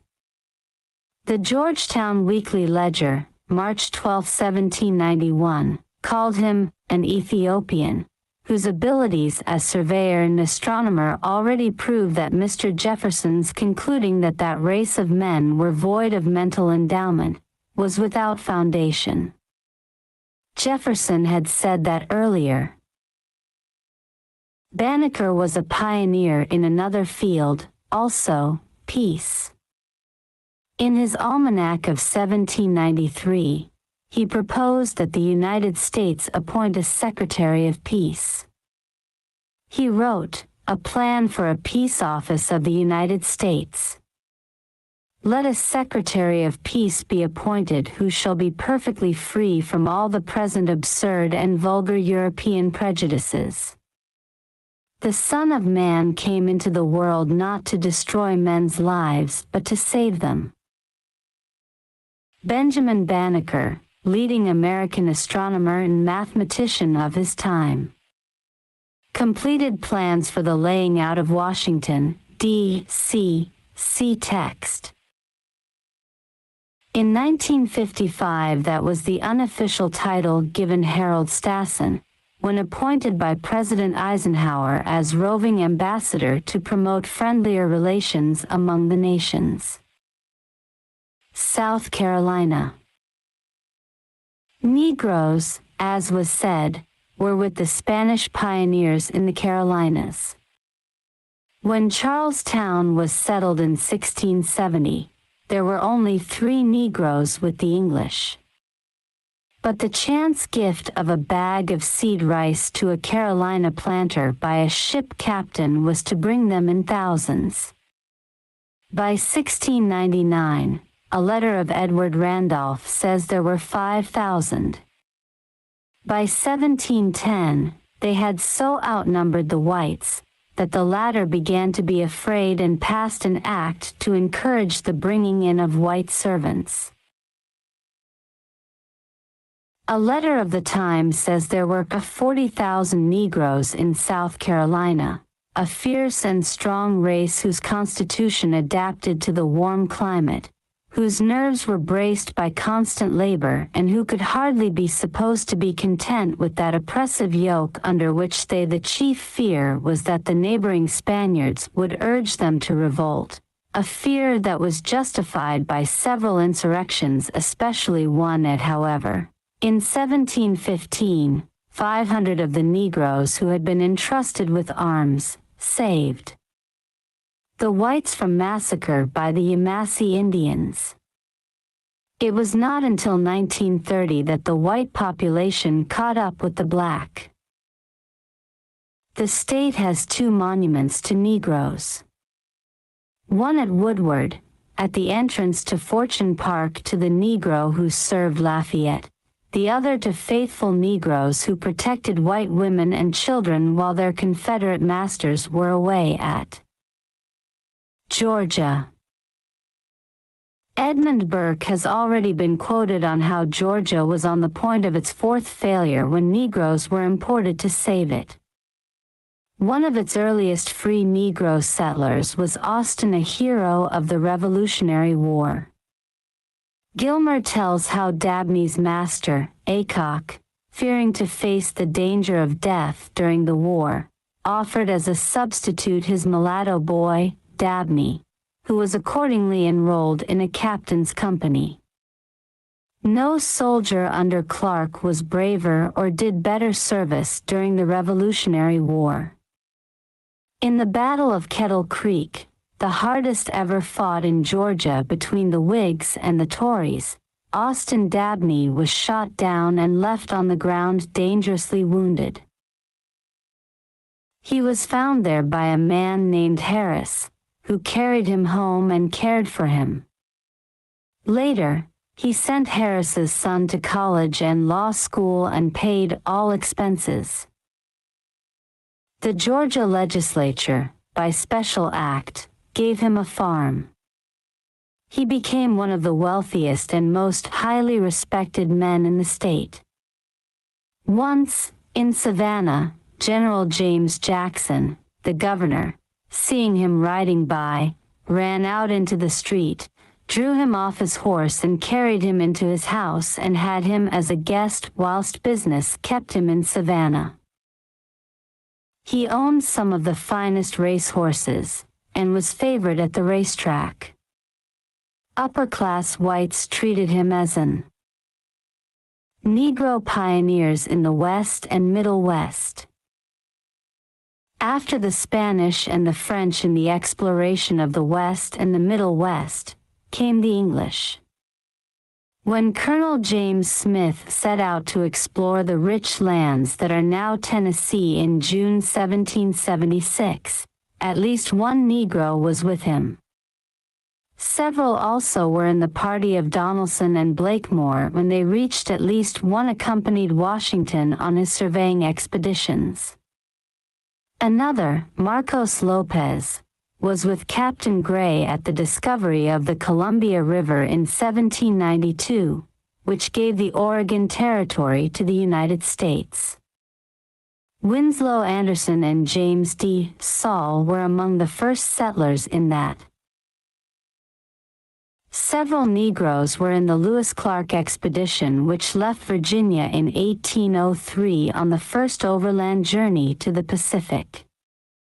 One of them, a giant in size and strength, and very good-natured, was a marvel to the Indians, who brought him wives and presents.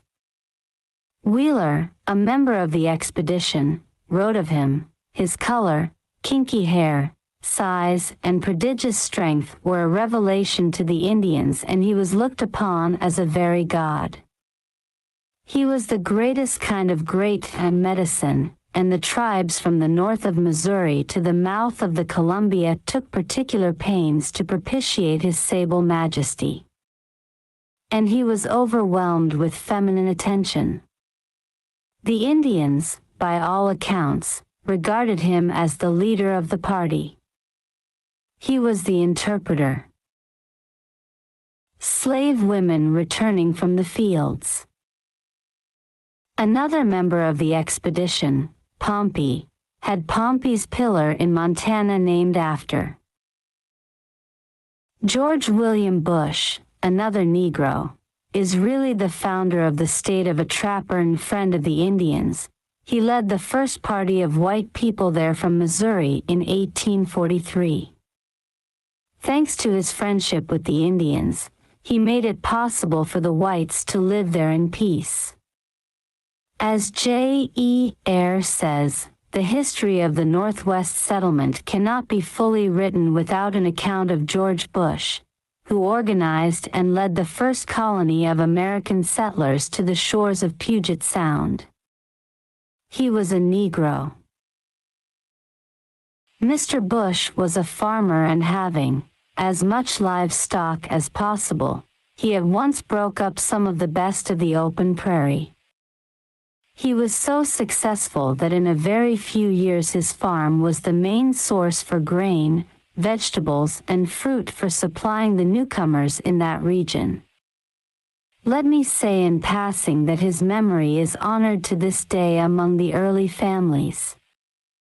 Although at times he was the only man in the country with food, he would never take advantage by raising the price nor allow anyone to buy more than his needs during an emergency.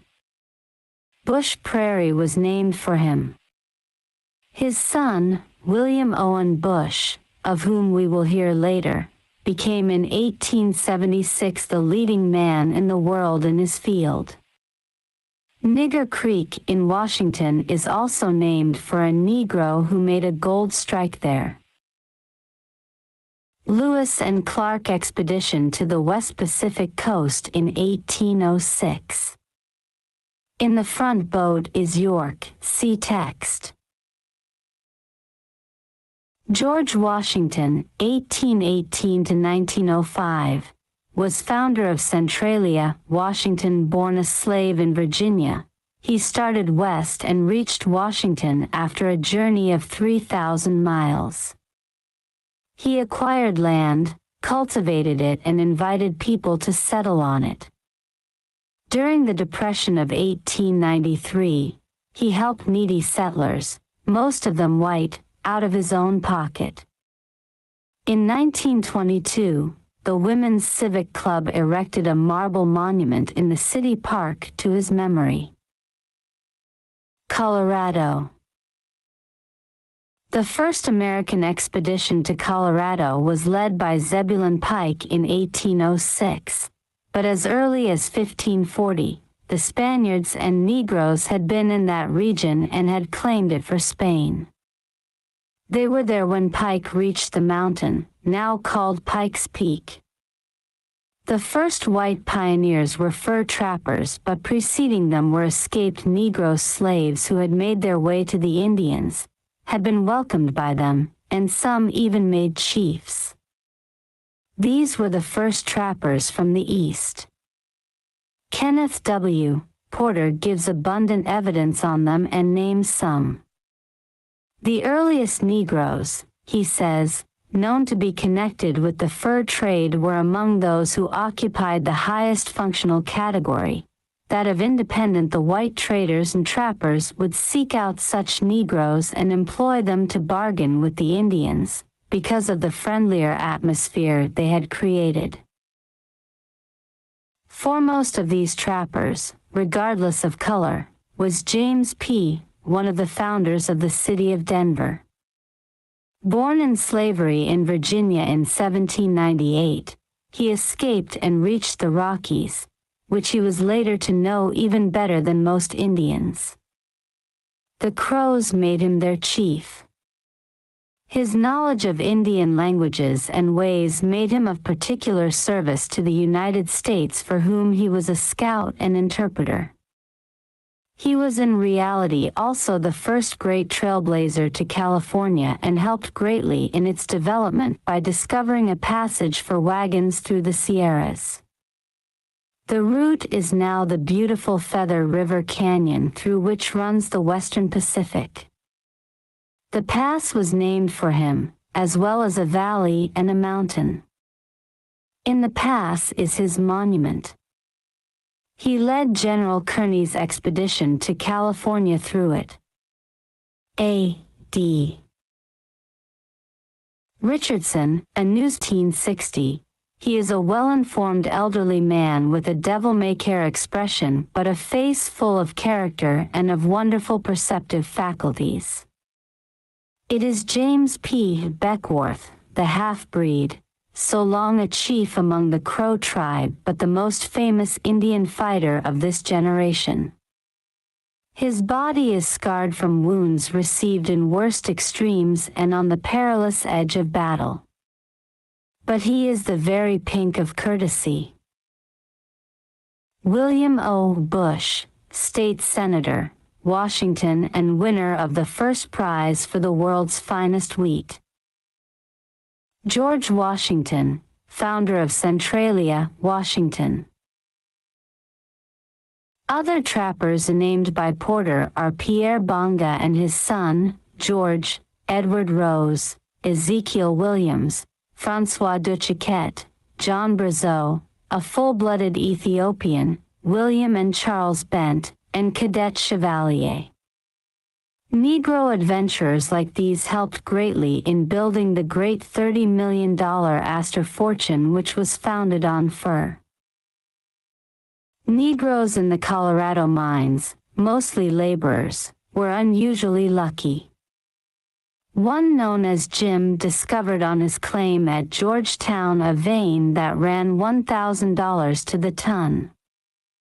6 white capitalists wined and dined him one whole Sunday, in spite of their color prejudice, in an attempt to make him sell it for $100,000, a fortune at that time. Trailblazers of the Old West.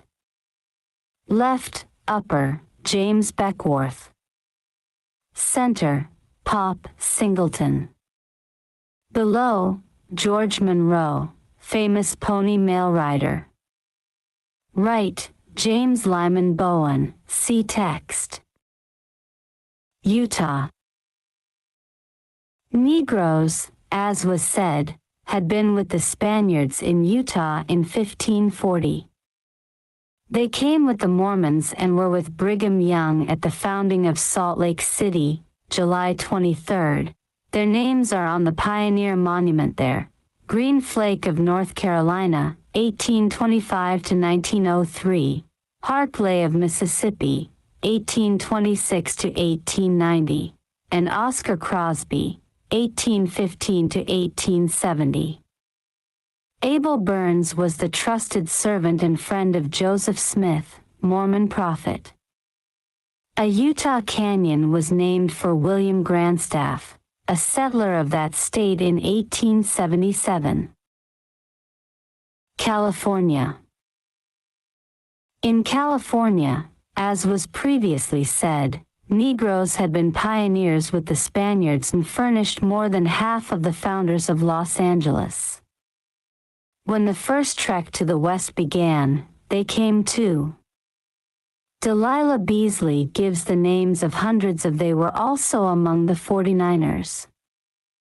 Some struck it rich like Gabriel Sims, Abraham Holland, James Couzens, and Dick. They sent large sums home for the purchase of their wives and children. One, Moses Rogers, was a leading mining engineer and metallurgist.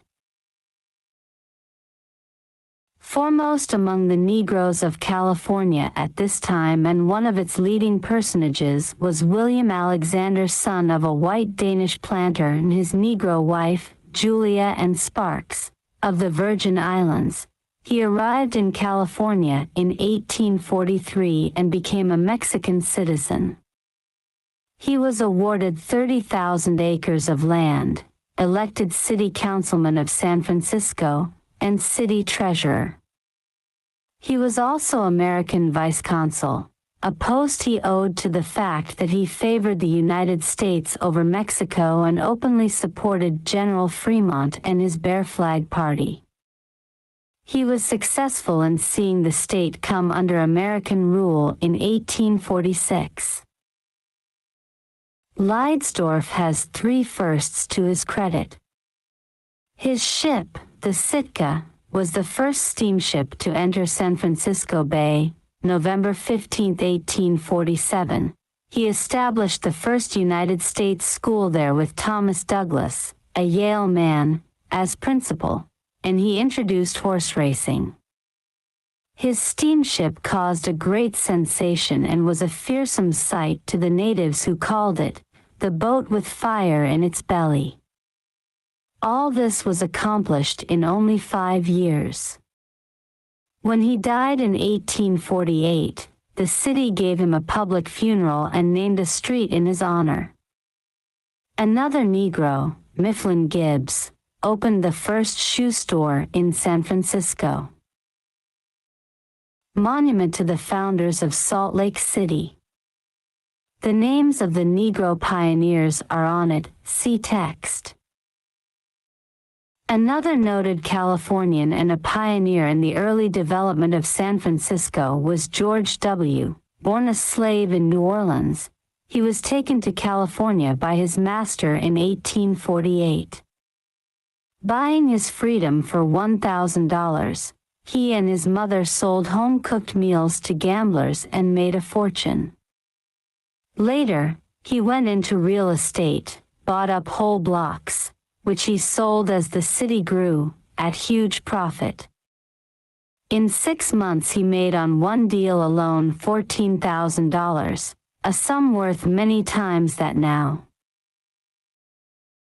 Another who made a fortune in real estate was Biddy Mason, a young slave, who arrived in Los Angeles on foot in 1851 from the South, driving sheep behind her master's wagon.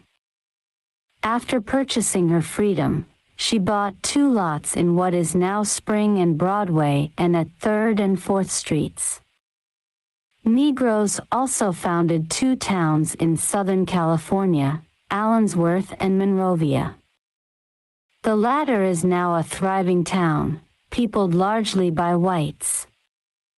In 1915, in a nationwide contest for a name of the Panama Pacific Exposition, a Negro girl, Virginia Stevens, won first prize with the title, The City of Light. Alexander Leidsdorf. San Francisco Street is named for him. Picture of street. Courtesy Ebony Magazine. Biddy Mason, early Los Angeles resident and landowner. Indiana and Kansas. Between 1830 and 1850, hundreds of Negro families migrated to Indiana in ox carts and settled on lands bought directly from the federal government, the patents of which were signed by Presidents James Monroe and Andrew Jackson. There were some 15 settlements, the best known of which were Greenville, by Thornton Alexander, who himself owned 300 acres, and Beach Roberts, and Snow Hill settlements. Among the settlers were some white former slaveholders who brought their children by Negro women, one of whom bought 300 acres for each of them. A memorandum book of 1830 says that 652 persons had been removed to free government, the expense thereof was $. Persecution during the Reconstruction caused Negroes to flock westward into Oklahoma and Kansas. The chief leader of the exodusters, as they were called, was Benjamin "Pap" Singleton, the black who arranged to take them to Kansas at $5 a head. They founded several towns, one of which was Nicodemus. At Topeka, itself, was a colony of 7,000. 1 E. P. McCabe, a former Pullman porter, was elected auditor of Kansas. Another, George J. Groves, made a fortune on potatoes and was known as the Potato King. He became one of the big landowners. The railroad offered him several $100,000 for his. Alexander Clark, 1826 to 1891, was one of the early Iowa pioneers. Starting as a barber there, he invested in timberlands and made money selling wood to Mississippi River steamboats. Self-educated, he became a leading anti-slavery orator and served in the first Iowa Volunteers in the Civil War. He was also a delegate to the Republican conventions of 1872 and 76. He is mentioned in the Iowa Journal of History Volume 46, and in the Dictionary of National Biography, 1907. Negroes helped further in Western expansion by building railroads and later guarding them from the Indians. Of that more will be said later. Among noted figures were James Lyman Bowen, born in Liberty, Kentucky, 1842. Starting as a chef with Buffalo Bill, he became one of the most colorful figures of the West. Among those whom he fought was Sitting Bull. When he toured Europe, he was received by royalty, including King Humbert of Italy, Queen Victoria, and the Pope. In 1932, he celebrated his 90th birthday at Danville. Isaiah was another famous Western figure. Formerly a guide for Western settlers, he was appointed May 14, 1876 as post interpreter of General Custer. He escaped the massacre but was later killed in a fight with Sitting Bull. Nat, an ex-slave, born in Tennessee, 1854, was one of the foremost Wild West figures. Captured by the Indians, he was adopted by them. Love was the first of the noted cowboys and the original Deadwood Dick, then the most popular figure in Wild West fiction. In 1876, he won the championship of the West as rider, roper, and revolver shot at Deadwood, South Dakota. Alexander Clark, noted Iowa pioneer. Emmanuel Organ, Ellis Miller, Henry Beckwith, A.D. John Wallace, and Matthew Bone Hooks are mentioned by W.S. Savage in Negroes on the Cattlemen's Frontiers, Midwest Jour, Volume 6, number 4, pages 35 to 48, 1954 to 55. A Negro cowboy, George McJunkin, was the discoverer of Folsom. While riding along an arroyo near Folsom, New Mexico, in 1926, he saw skeletons which had been washed out. The discovery was hailed as very important by archaeologists. Hibben, F.C. A Treasure in the Dust, pages 42 to 3. 1951. Mississippi. Negroes, as was said, were in Mississippi with the Spaniards as early as 1540. They came later with the English and did most in building the first forts and houses. They built Fort Roseal in 1716, Fort Peters in 1730, and Fort Adams in 1760. They came first as indentured servants, were given land, and some grew rich.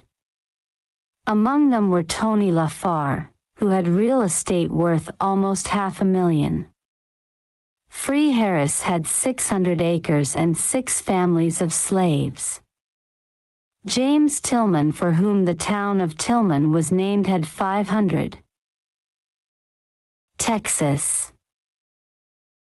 The first known Negro in Texas was Estevanico, a member of the ill-fated de Narvaez expedition which landed in Florida in 1527. Estevanico and his 3 Spanish companions were held slaves by the Indians of Texas 6 years. Later, Spaniards and Negroes, together with Indians, began settlements in southern Texas, principally in the area of San Antonio. An official Spanish census of December 31, 1792 gives a total population of 2,992, of which 429 were blacks and mulattoes. Later, this number was much increased by the number of escaped slaves, chiefly from Louisiana, who won freedom although slavery still existed in Mexico. White Americans attracted by the rich soil had been moving in, as well as fugitives from justice. In 1799, Philip Nolan tried to seize the area around San Antonio. Slaveholders, a few of whom were Negroes, also came in with their slaves to avoid abolition influence.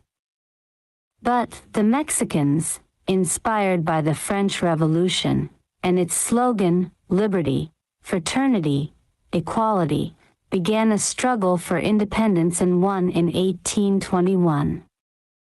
Then Vicente Guerrero, 1782 to 1831, a mulatto ex-slave, came to the presidency. One of his first acts was to abolish slavery and declare that all inhabitants, white, Negro, Indian, are qualified to hold office. The Americans, already discontented with Spanish and Mexican rule, were much more so now. They had come to Texas to be able to hold their slaves and now were faced with total loss of them. They revolted with alternate success and failure. At the Alamo, almost the entire American force was wiped out. At last, they were successful thanks to the fact that President Guerrero, occupied with political rivalry at Mexico City, hadn't the troops to spare. At San Jacinto, 1835, Sam Houston decisively defeated the Mexicans, and the Republic with Sam Houston as its president came into being. Slavery triumphed once more and free Negroes were forbidden to remain there. Thus the presence of the Negro, as in Virginia and New York, was an important factor in leading up to Texas becoming a state of the Union. The reason given for the annexation was the wretched financial state of the Republic. Its paper dollar had fallen to 2 cents. But the more evident one was that the Texans needed U.S. protection. The Mexicans had never become reconciled to their loss, and to make it worse, the Americans regarded them as niggers. Frederick Law Olmsted, who visited Texas both before and after the Republic, tells of the almost open war between the two, of the assassinations and the burning of homes. They, the Mexicans, he said, hate and fear the ascendant race, and involuntarily associate and sympathize with the Negroes. They were treated as outlaws and regarded as niggers. One white man told Olmsted, "Why, they're as black as niggers and 10 times as." What the whites hated most were mixed marriages. Negroes with white wives and whites with Negro wives had been migrating to Texas under Spain. Benjamin Abolitionist, whose plan was to colonize Negroes in Texas and who knew it well, has much in his 1833 diary on these mixed couples. It had been the policy of the Mexican government to unite all colors and treat all with respect, he says. The whites with their secret society, the regulators, attacked even mulatto families, like the Ashworths, who had done so much for the Republic that they had been exempted by special mention from the law forbidding residence to free Negroes. Nat Love, Deadwood Dick. First and greatest of the cowboys. Harold, Free Negroes in the Republic of Texas, mentions some of those who fought or otherwise gave generously to the cause of independence, as Greenberg Logan, who was one of the first to answer Stephen Austin's call for volunteers, William Goyen, who was interpreter for Sam Houston, Robert Thompson, who contributed arms and a horse, and the brothers, William and Abner Ashworth. Samuel, a volunteer who served under Captain C. M. Collingsworth, was specially mentioned and rewarded for his valor.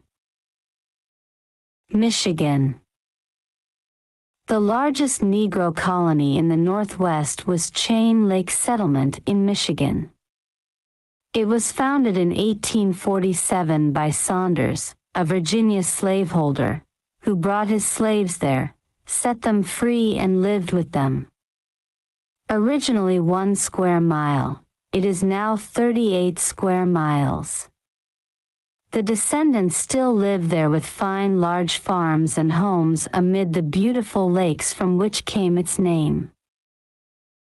Polar exploration.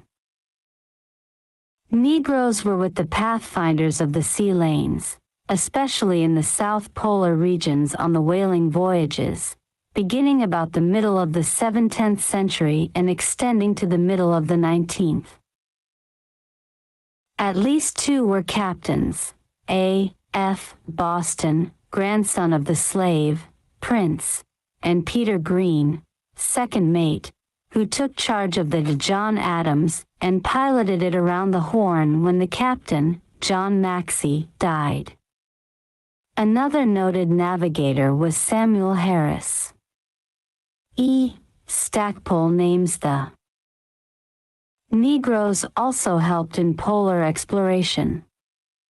One Peter, born in Philadelphia in 1789, was a member of the crew of the hero, Captain M. B. Palmer, at the discovery of Antarctica in 1820.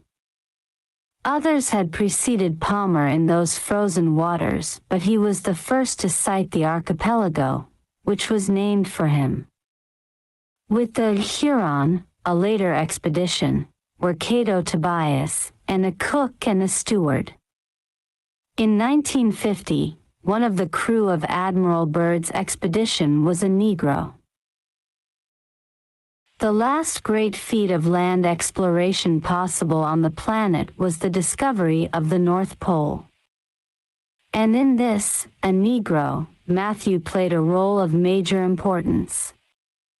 He was in the party of the first 6 ever to reach the pole, 1 white, 1 Negro, and 4 Eskimos. And of the 6, he was the first to stand at the pole itself. Matthew Henson, first person to stand at the North Pole. The party had reached the pole, April 6, 1909. Commander Peary, sick, utterly worn out, and with the loss of all the toes on 1 foot, was taken there by sled. On Henson lay the task of finding the exact location of the pole. With his instruments, he found it and placed the American flag on it, while Peary, with just enough strength left, waved his hand. This story was told by Commander McMillan in his lectures and later admitted by Henson himself. Lowell Thomas, in an article, First at the Pole, says, according to McMillan, it was Henson who placed the stars and stripes at the top of the world, while the leader sat exhausted on the sledge and feebly waved. Peary was criticized because in the last dash to the pole, he took a Negro and no white man. Lowell Thomas quotes McMillan on this. The reason was quite simple and overwhelming. Henson was the most useful man of us all. He was the best man I've ever seen then, or in the 30 years since, in the handling of Eskimos. It was Henson who trained the Eskimos for all Peary's expeditions. Nobody could get along with them as well as Matt Henson. Besides, Henson was the best man at handling the sledge or a dog team. And we all noticed that, whenever we encountered a difficulty, Matt Henson was the man he sent for. Henson spoke Eskimo fluently, Peary and the other whites only a few words. Henson built the sledge that went to the pole and which is now in the American Museum of Natural History. He was awarded the Congressional Medal of Honor. Considerable confusion and even heated argument exist today over what the dark-skinned, mixed-blood citizens of the United States shall be called.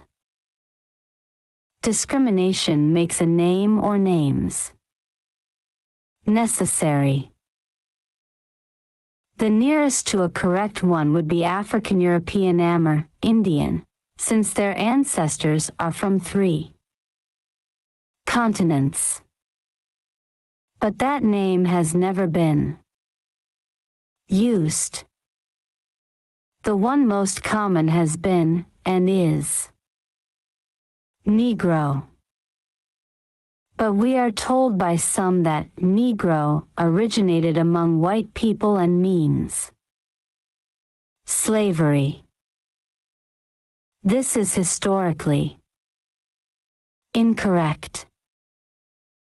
It comes from Niger, River Niger, was introduced into ancient Rome and eventually came into Spanish and English as Negro. The Latin declension of the word is Niger, Nigra, Nigrum. We have a parallel example in the word English. The Angles, a German people, brought it into Britain. They called the part of the island they settled Angleland, hence England. English.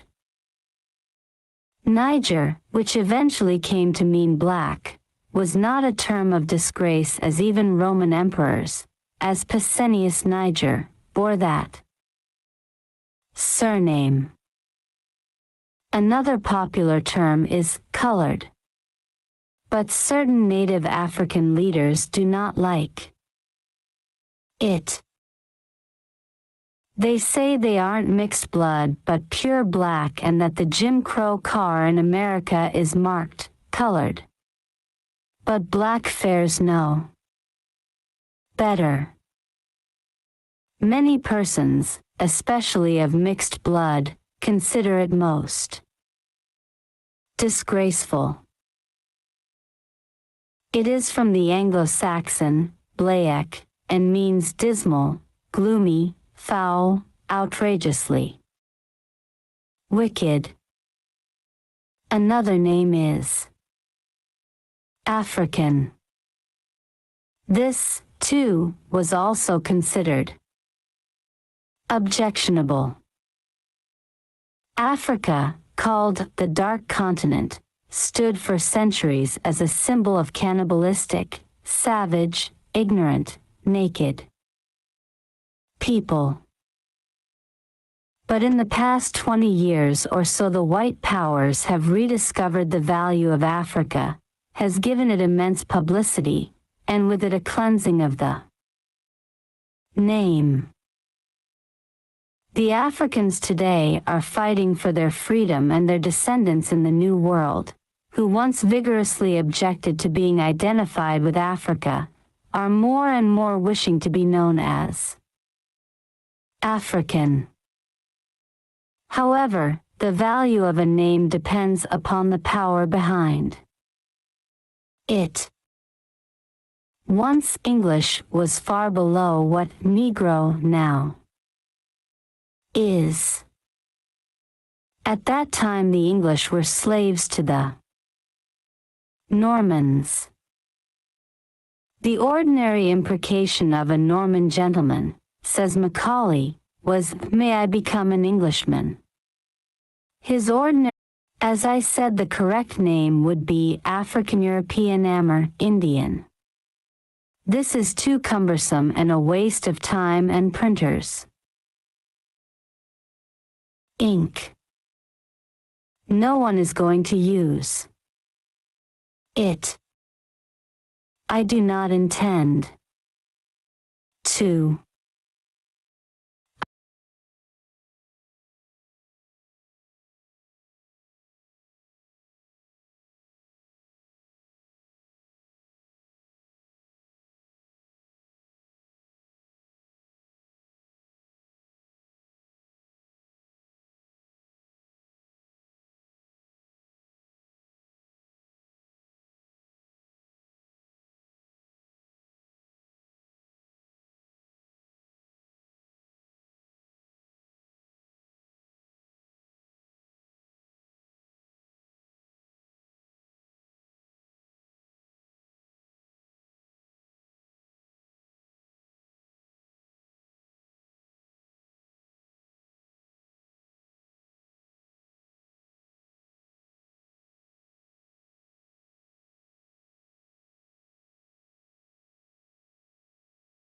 African SL.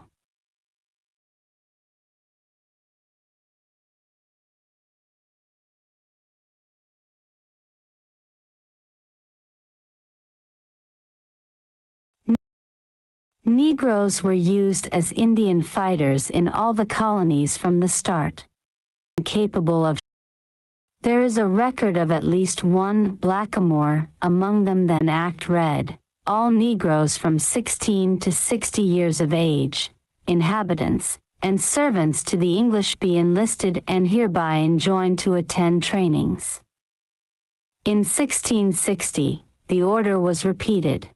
Negroes were welcomed and treated almost as comrades. Some whites were barred, namely, the Irish, because of their religion, and the Quakers. Negroes were held in even higher favor after 1676. That year, Jethro, a slave, saved the Plymouth colony from what might have been total massacre of that and other settlements. Captured by King Philip in an earlier raid, Jethro, who knew the Indian language, heard the king and his chiefs planning the attack and escaped and warned the colony. Thus prepared, the whites easily fought off the Indians. For this great service, Jethro was stingily rewarded. He was to remain a slave until 2 years and then be freed and set at liberty, at which time he was to be given apparel fitting to one of his degree. Hubbard in his Indian Wars says, "I do not find anywhere else any adequate acknowledgment the English of Plymouth Colony were under to this Negro for saving Taunton from destruction." Plymouth Colony Records, Volume 5, page 216, 1676. Indian Wars, Volume 2, page 256, 1865. In Virginia, they helped so well against the Indians that in April 1699, the Earl of Egmont wrote the Lords of Trade in England, suggesting that more be brought from Africa for defense of the colonies, but rather than spare more soldiers from England, he said, would advise the sending for Negroes from Guinea. Their cost, he said, would be 2/3 cheaper than English ones. In 1704, South Carolina ruled, whereas among the several slaves belonging to this colony, there are a great number of them, who, by care and discipline may be rendered serviceable towards the defense and preservation of this province, that they be trained for that purpose. Any Negro killing a Spaniard or an Indian enemy would be purchased and freed. In 1715, 500 of these armed blacks saved the Carolina whites, who were in a minority, from what seemed certain extinction by the Yamasee Indians. In the 4 major wars of that time against the French and their Indian allies, principally along the Canadian-New England border, Negroes also gave valuable service to the English. In 1775, at the Battle of Lake George, September 10th, the Negroes probably saved New York from capture. The whites, outnumbered, evidently did not show much stomach for the fight because a report of that battle says, "Our blacks behaved better than our whites." New York State Documents Relative to Colonial History, Volume 6, page 1005. Negroes helped General Wolfe capture Quebec for the English, 1759, and also Fort Duquesne, Pennsylvania, under General Braddock and his successor, George Washington. Braddock, who was fatally wounded in the fight, gave Bishop, his bodyguard, a Negro, to Washington. The names of the many individual Negroes who distinguished themselves in these 4 wars are on record. Death of Crispus Attucks, March 5, 1770. Crispus Attucks. One Negro, Crispus Attucks, probably an escaped slave, took the lead in the event that led most directly to the War of the Revolution, and through that to American independence. It is known as the Boston Massacre, March 5, 1770. The city of Boston, angry over taxes and other impositions by England, was particularly so in 1769, when 2 British regiments, the 64th and 65th, were brought into the city to overawe its citizens. There were soldiers everywhere. Boston Common was filled with their tents. Some soldiers were quartered in private homes. On the streets, they challenged citizens and insulted and even attacked the women. "Our wives and daughters, and even our grandmothers are no longer safe," they complained. Clashes between civilians and soldiers were frequent. Soldiers were hooted and boys threw snowballs at the hated lobsterbacks, as the red-coated British soldiers were called. Tension increased until March 5, 1770, when it ended in the death of 5 citizens and the wounding of others. On that day a tall, powerfully built mulatto was standing at the busy corner of King Street when a little boy came towards him crying, Asked what was the matter, the boy said that a British officer, Captain Goldfinch, had come into his master's barber shop and had left without paying, and that he had been sent after him to remind him.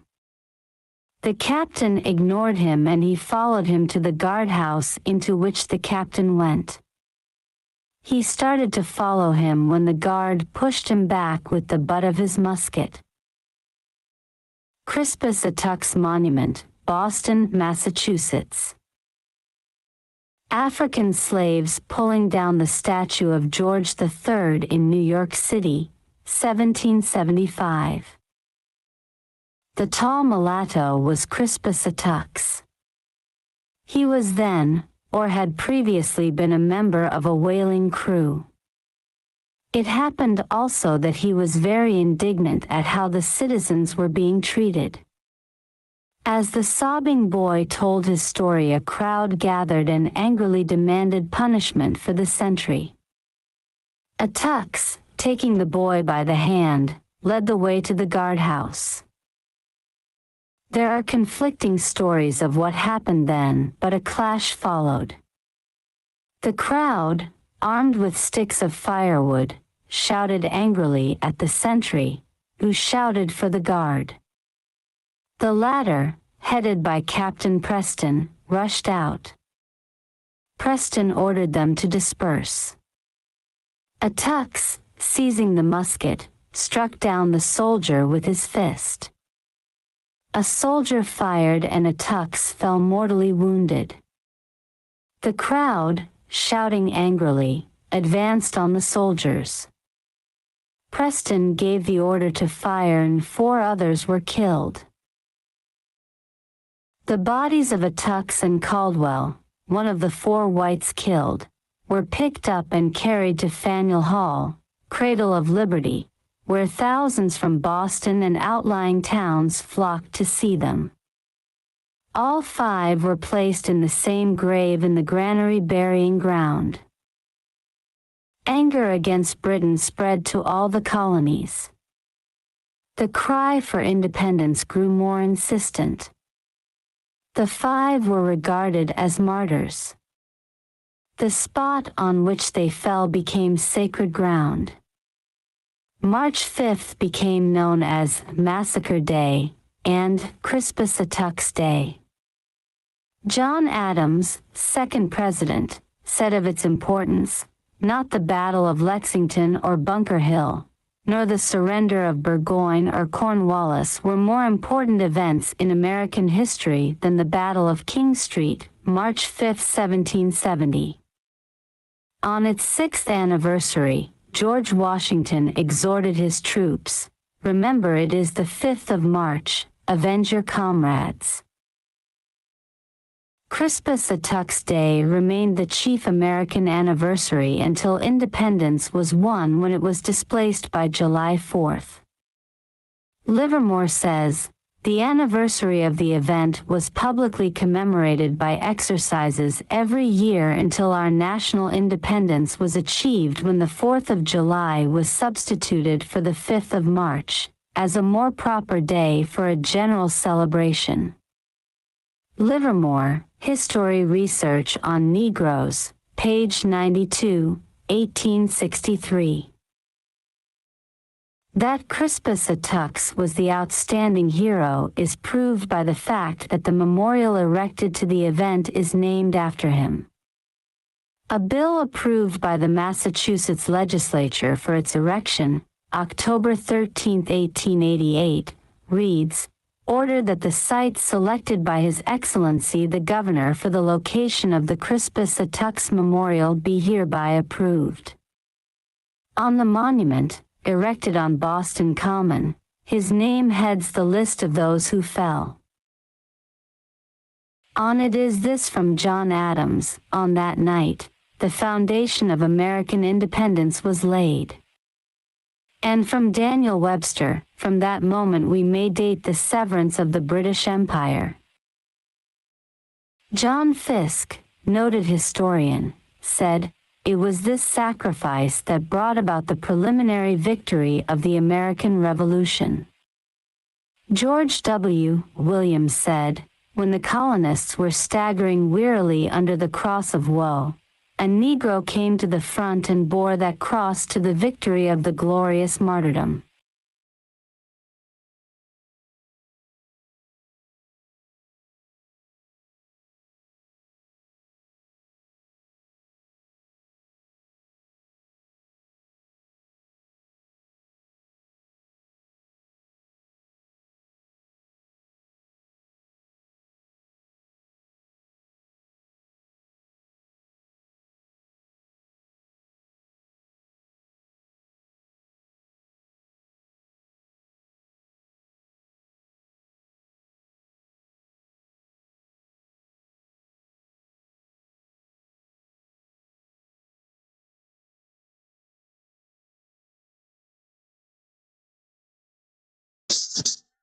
Yeah, gang, yeah, gang.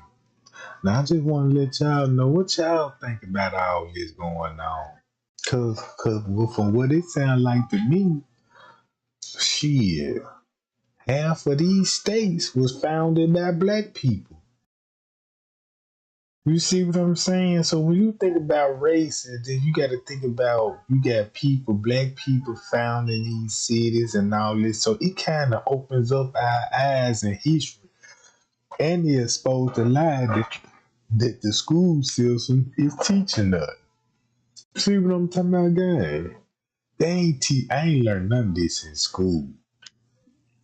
So that's why they try to come up with the lady in the hot comb. You know what I'm talking about? They try to come and have us thinking like that. Yeah, we got her. She invented the hot comb. Yeah, who go the first black supreme judge and all this stuff. But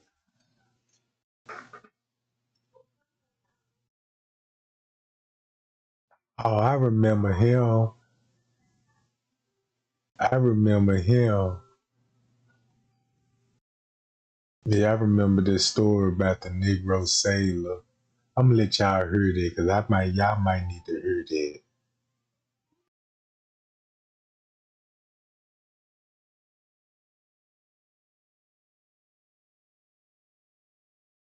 Negroes gave excellent service on the seas and shared in some of John Paul Jones' famous victories. When Jones saw their loyalty, devotion, and courage, he said, "I can no longer bring myself to a distinction based on color or misfortune." He freed all his slaves instead of Negroes who fought under him.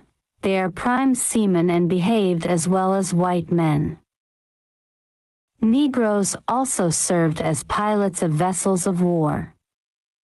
A letter of George Washington, July 26, 1779, mentions the payment of $1,000 promised the Negro pilots. Two acts of the Virginia legislature on October 30, 1789, freed Jack Knight and William Bausch for having faithfully served on board warships. The same year it purchased and freed Caesar, who had entered very early into the service of the country and continued to pilot the armed vessels of this state during the late war. Negroes also gave excellent service as spies. Pretending to accept the British offer, some even enlisted with them. Among them was Saul, who was rewarded for very essential services rendered the Commonwealth during the late war. Quaco Honeyman, and an unnamed Negro, aided greatly the American victory at Edenton, N.C., December 8, 1775. Historian William E. Dodd wrote, "It was a godsend to the revolutionists of Virginia. It stirred drooping spirits as they had not been stirred since the news of Lexington." James Armistead, also known as James Lafayette, was Lafayette's ablest spy. Lafayette, in a letter, now in the Virginia Historical Society, said in recommending him, "This is to certify that the bearer by the name of James had done essential services to me while I had the honor to command in the Y'all, I think that's Jane Umstead. Y'all remember the movie Umstead about the boat and the slave trade? I think that's him. 'Cause I think that's the story. Cause the person that owned the ship was named Umstead, and I think it was James Umstead. Cause it matched the story about the Negro sailor, right? It matched the story about the Negro sailor. So, so listen to the story. Don't it sound familiar? State. His intelligences from the enemy camp were industriously collected and more faithfully reported. He properly acquitted some important communications I gave him. The act of the Virginia legislature freeing him said, he entered into the service of the Marquis de Lafayette and at peril of his life found means to frequent the British camp and thereby faithfully executed important commissions entrusted to him by the he twice saved Lafayette from being captured. The law freeing him is to be found in Henning's Statutes of Virginia, Volume 13. I told y'all, there it go right there.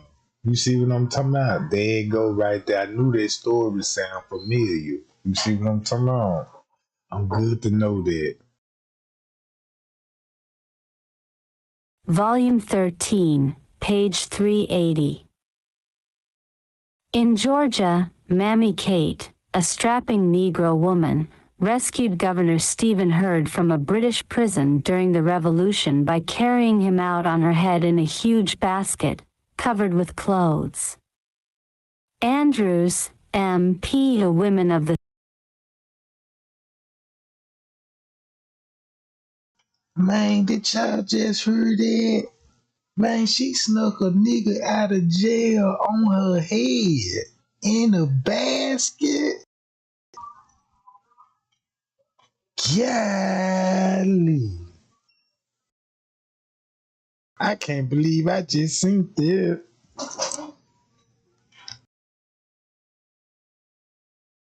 The South in War Times, page 334.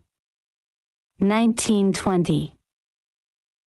The most spectacular deed by a Negro spy was that by Pompey, a slave.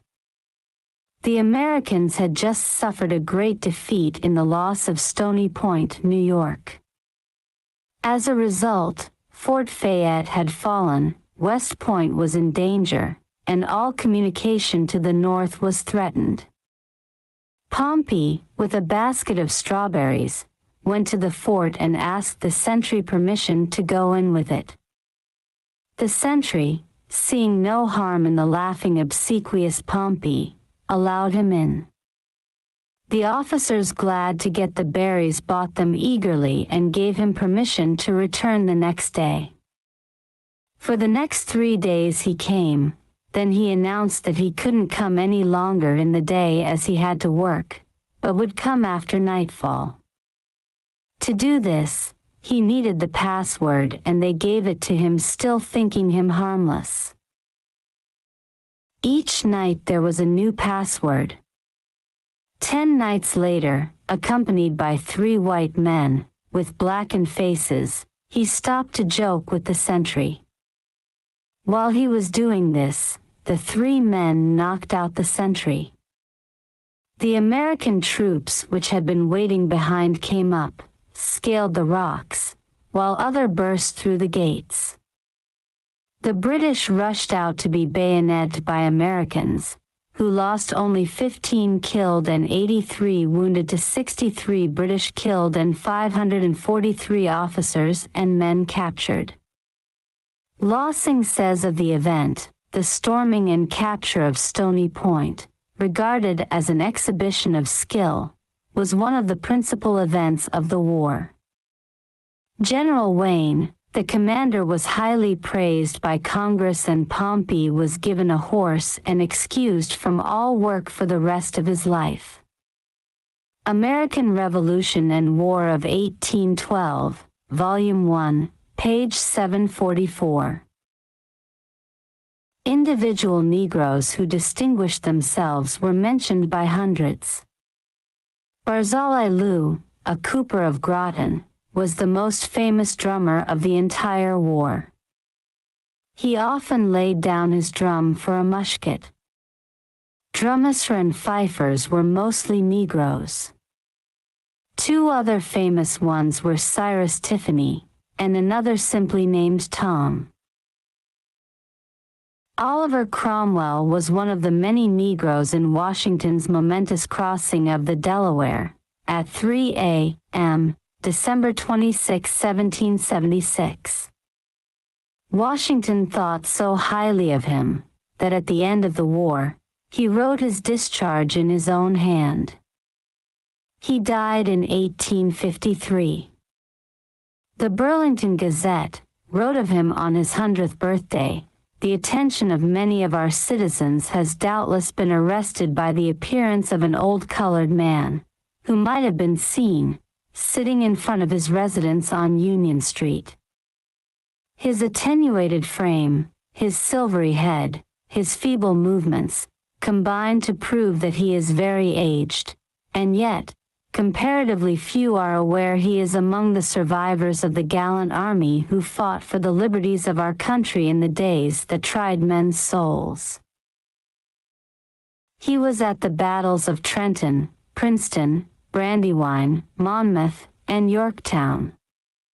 He was with the army at the retreat of the Delaware, on the memorable crossing of the 25th of December 1776, and relates the story of the battles on the succeeding days with enthusiasm. He gives the details of the march from Trenton to Princeton and told us, with much humor, that they knocked the British about lively at the latter place. He served 6 years and 9 months directly under Washington. Both men had great affection for each other. At the end of the war, Washington, to show his esteem, wrote his discharge himself. One writer, commenting on his death, said, "Had he been of a little lighter complexion, he was just half white, every newspaper in the land would have been eloquent in praise of his many virtues." Agrippa Hull, said to be an African prince, served General Kosciuszko, Polish patriot, through the Revolutionary War. After the war, he bought a farm at Stockbridge, Massachusetts, where he was highly respected by his white neighbors. Lafayette visited him there on his return to America. Write Our grandfather was queer, pages 109.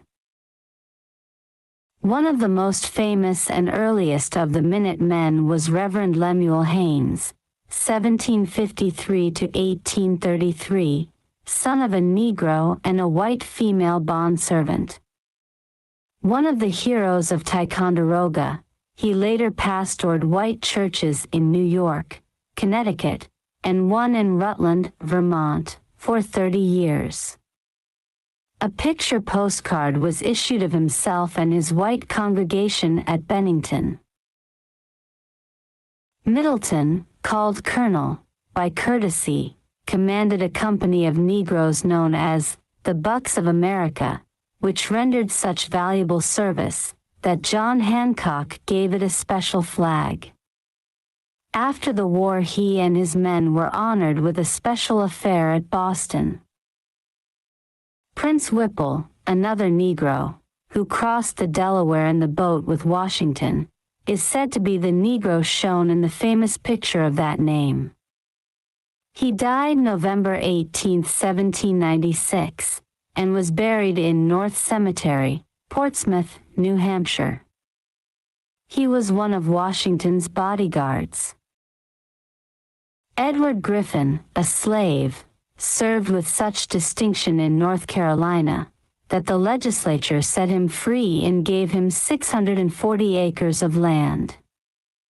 Charles Mackay, a West Indian soldier on the British side, who was captured by Colonel Vanderbilt at the Battle of Long Island, later served the Americans faithfully. White Molly Pitcher had her Negro equivalent in Deborah Gannett, who enlisted under the name of Robert Shirtleff in the 4th Massachusetts Regiment in 1782 and served to the end of the war.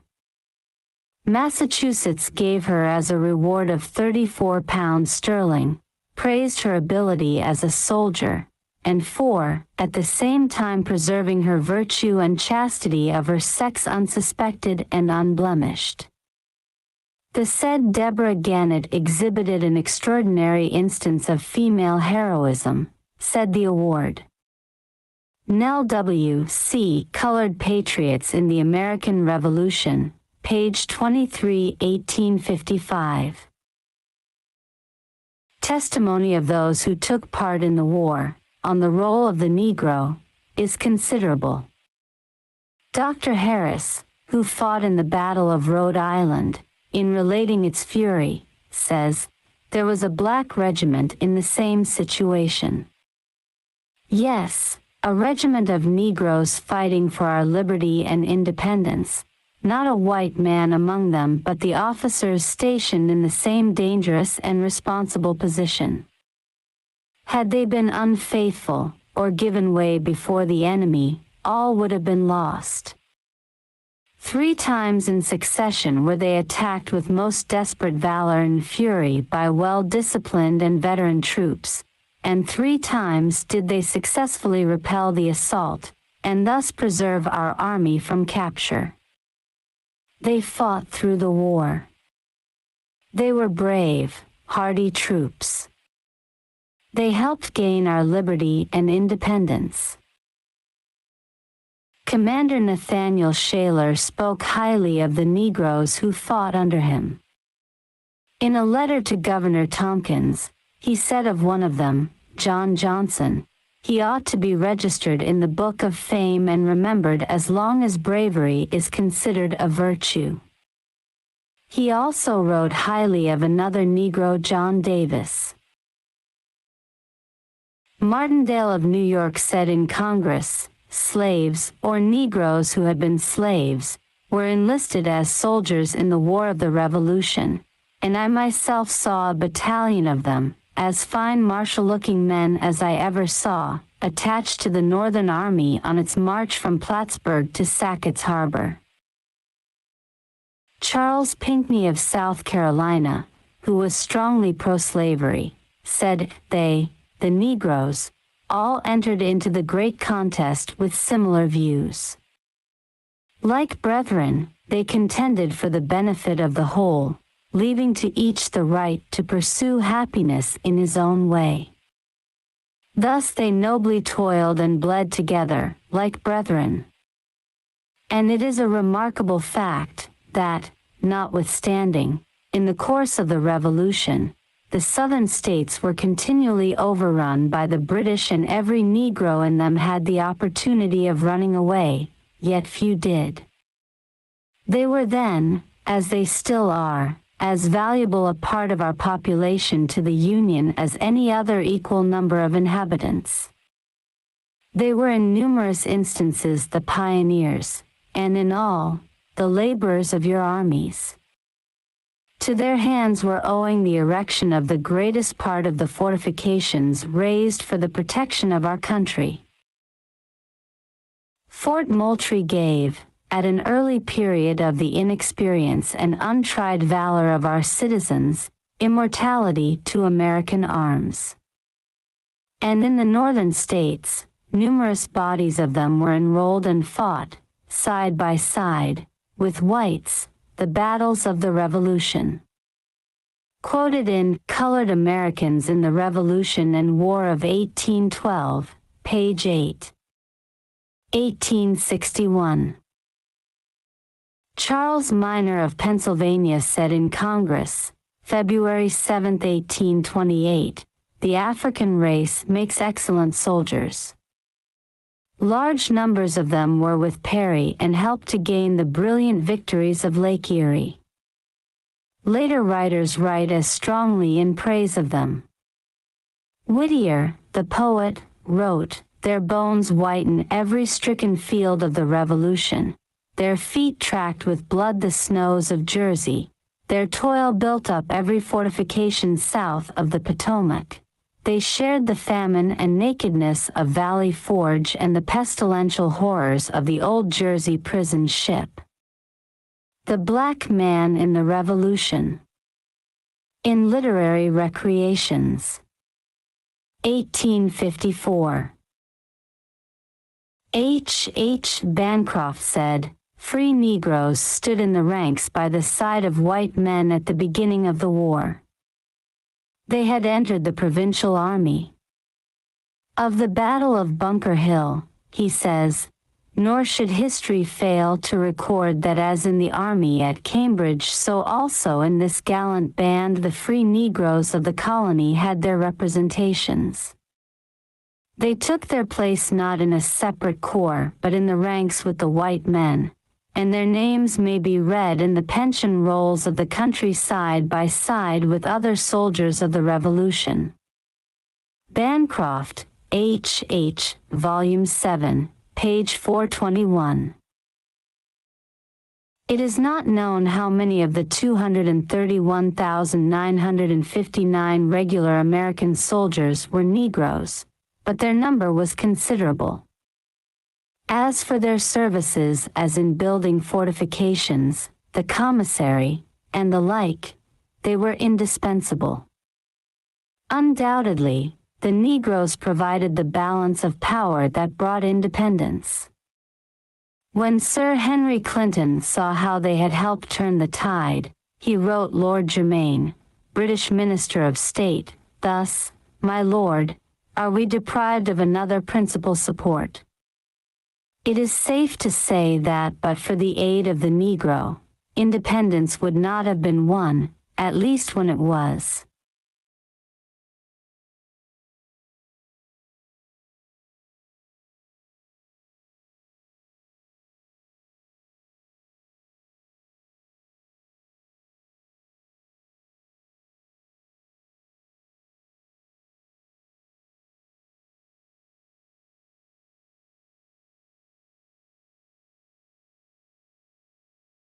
Nah, I know this.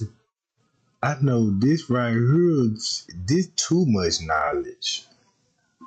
I mean, this too much knowledge. I mean, it gets straight down to the point. You know what I'm talking about? Cause everything they taught me in school, and then the things that I'm learning now, you could see what the whole thing that we the greatest gift God created. We the chosen one. We are His precious jewels. That's what it says in the Bible. So think about that. I don't even when it come to racism. Now look how many people, white people, that wasn't racist. It wasn't even nothing about racist then. It was just strictly about slaves and profiting, trading and selling. Didn't matter what color you was. You know what I'm talking about. But that's probably why the exclamation pack came in. The exclamation act. I see why they had to sign that bill and go on and let the slaves free. You see what I'm talking about? Now I see why they had to go on and like, man, look, we got to, cause you know what I'm talking about. We don't want the next generation knowing what's going on about we got white folks in and we slaving other man, we slaving y'all, this slaving shit just the money just so good. You might well just say these people really got rich off trading human beings, kidnapping. You know what I'm talking about? And so now you got to think about organ harvesting, cause people were buying body for. You don't think you had doctors in on it? Yeah, let me get two of those bucks over there. And this thing you know, he got two of them, and this thing you know, they doing surgical on the man. experiment on the man. You know what I'm talking about? Ain't no the man. These people had. Just imagine the people that bought them. Just imagine, you know what I'm saying? What was going on in the house? Like, they're just like, you kidnap Tregang, shift me somewhere across overseas, and I'm in a tent with Bishop Tudu now. I can't run nowhere. I got Bishop Tudu right here. Don't know who the fuck he is. And all these different motherfuckers. That's terrified. You see what I'm saying? They'll be terrified. You like, man, I don't know what's in the agenda, what these folk got planned for me, anything. But,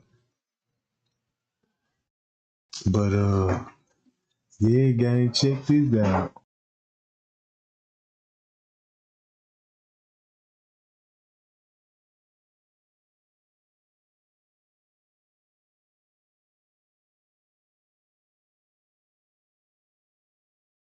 Negroes in Washington's personal service. Washington with Negro helper on his surveying expeditions. Negroes served as personal attendants to Washington during the war. Among them were Hamet Achmet, skilled as a maker of drums, Primus Hall, who once slept beside Washington, and William Billy Lee, who served Washington during the entire war and rode immediately behind him in reviews. Before that, he had helped Washington in his surveying.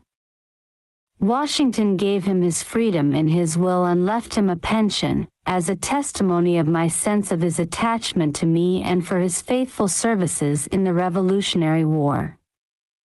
Lee became famous. No less that 5 other Negroes claimed to be he.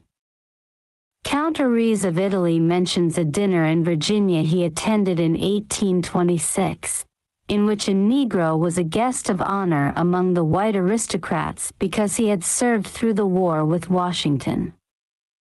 This might have been William Lee. A Trip to the Prairies, page 27, 1834.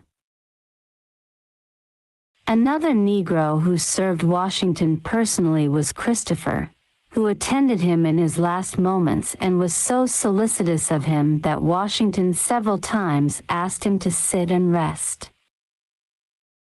The Negro, most important in the life of Washington, was a British West Indian, probably a Jamaican, Samuel Francis, affectionately known as Black Sam.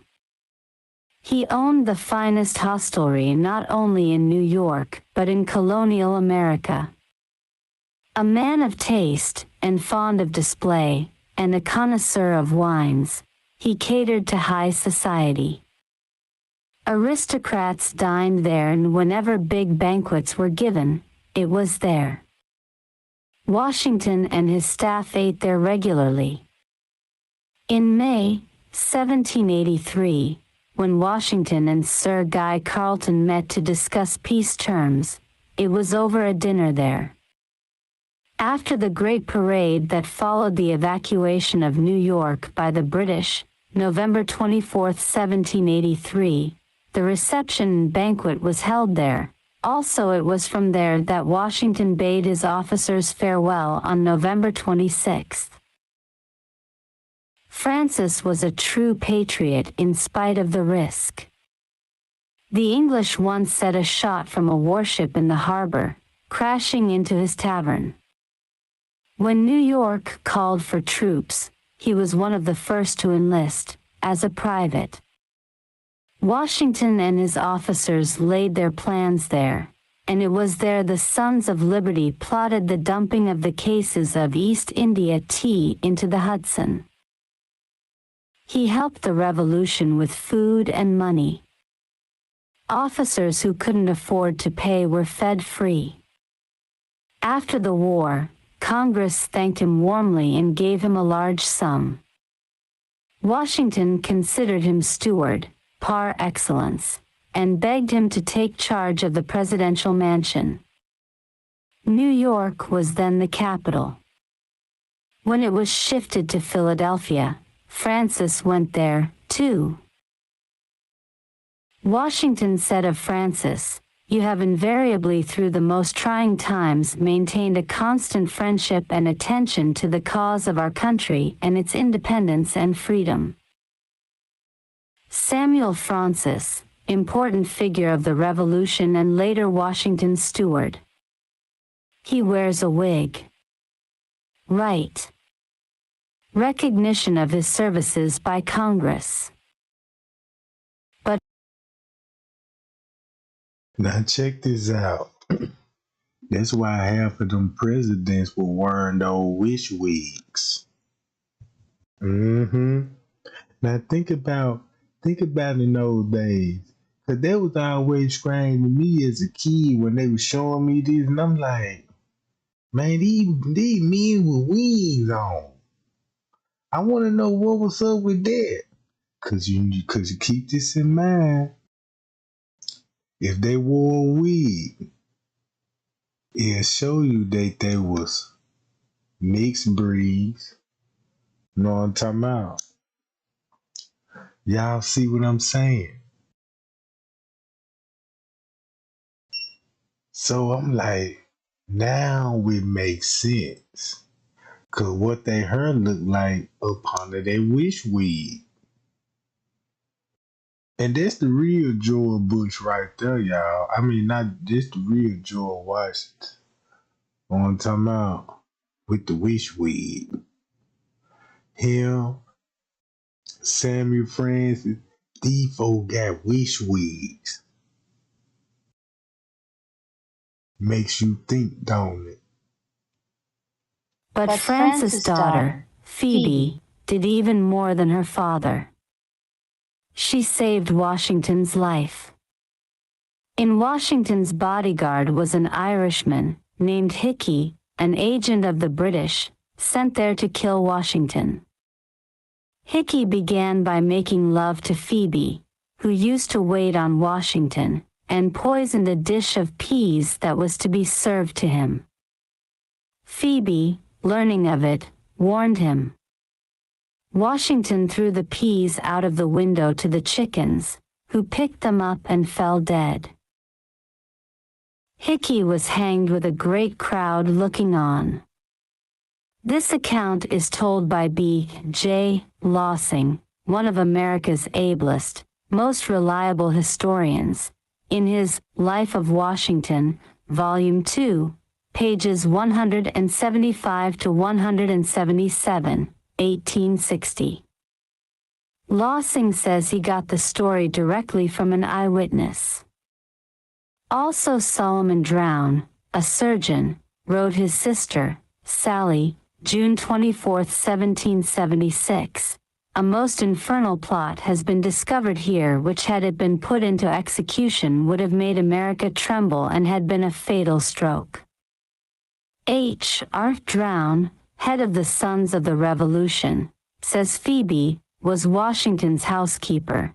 It was she who revealed the plot to assassinate Generals Washington and Putnam, which led to the apprehension of her lover, an Irishman, named Thomas Hickey, British deserter, then a member of Washington's bodyguard, of which he was promptly executed on June 28, 1776. He cites same from the Orderly Book, of that date. Frances Tavern, page 12 EDSEQ. The Dictionary of National Biography has a sketch of Francis. This is his correct name. The change to Frances was probably to give his tavern tone. He wasn't French either, but a British West Indian, probably from Jamaica. In French his name would be Francois. He was popularly known as Black Sam, and is so mentioned in Fernaux's poem. He was much darker than he appears in this portrait and wore a wig. See data in the 100 Amazing Facts About the Negro, page 17. Phoebe, daughter of Samuel Francis, saving George Washington, who was about to be poisoned. From the painting by Earl Sweeting.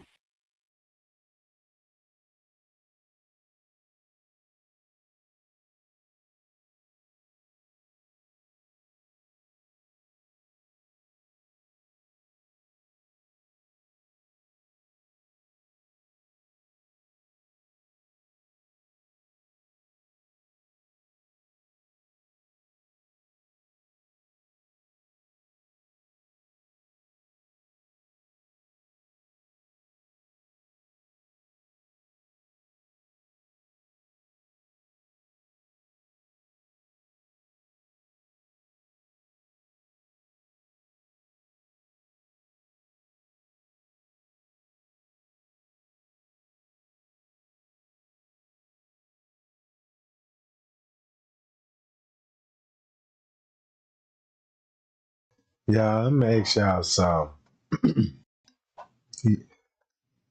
Now this got me thinking. Y'all don't think George Washington was having relation with the black women, right? I really believe that. So that means if he have, I bet he got some outside babies. Cause keep this in mind, it's gonna be a lot of sexual activity going on when they're doing a lot of slave trade. You know what I'm talking about?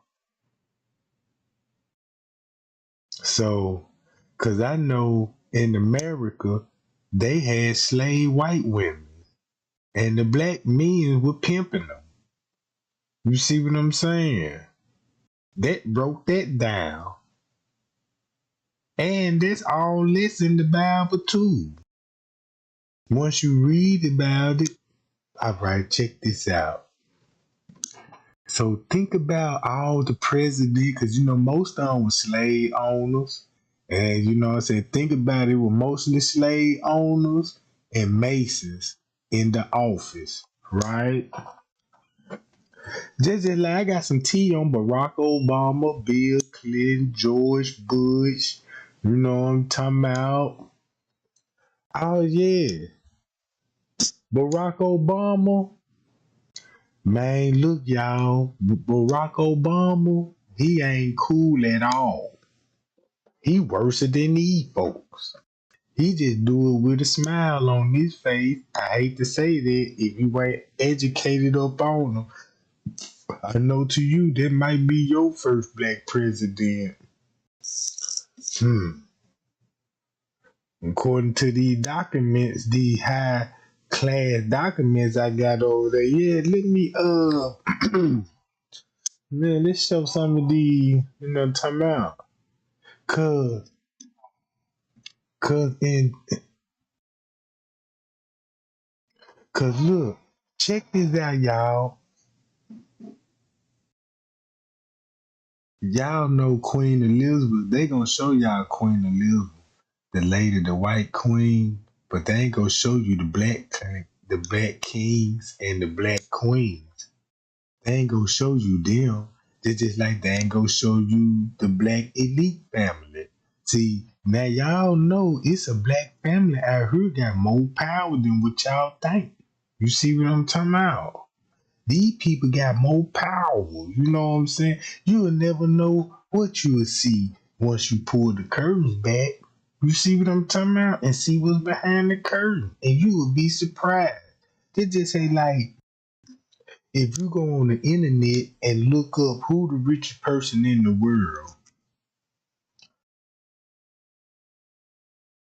I wouldn't even go for that.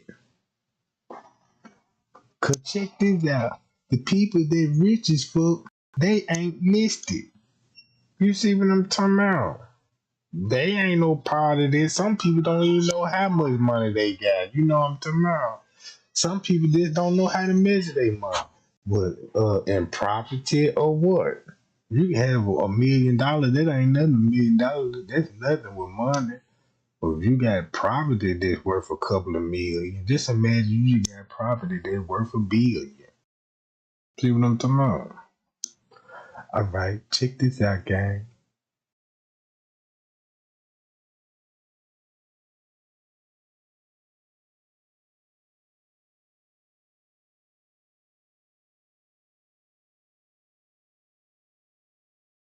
N 1799.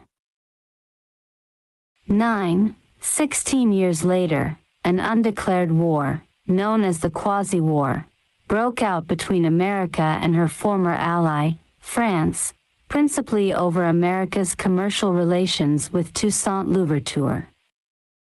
Again, it was announced that Negroes were not wanted. No mulattoes, Negroes, or Indians, said James McHenry, Secretary of War. But again, they were used and distinguished themselves.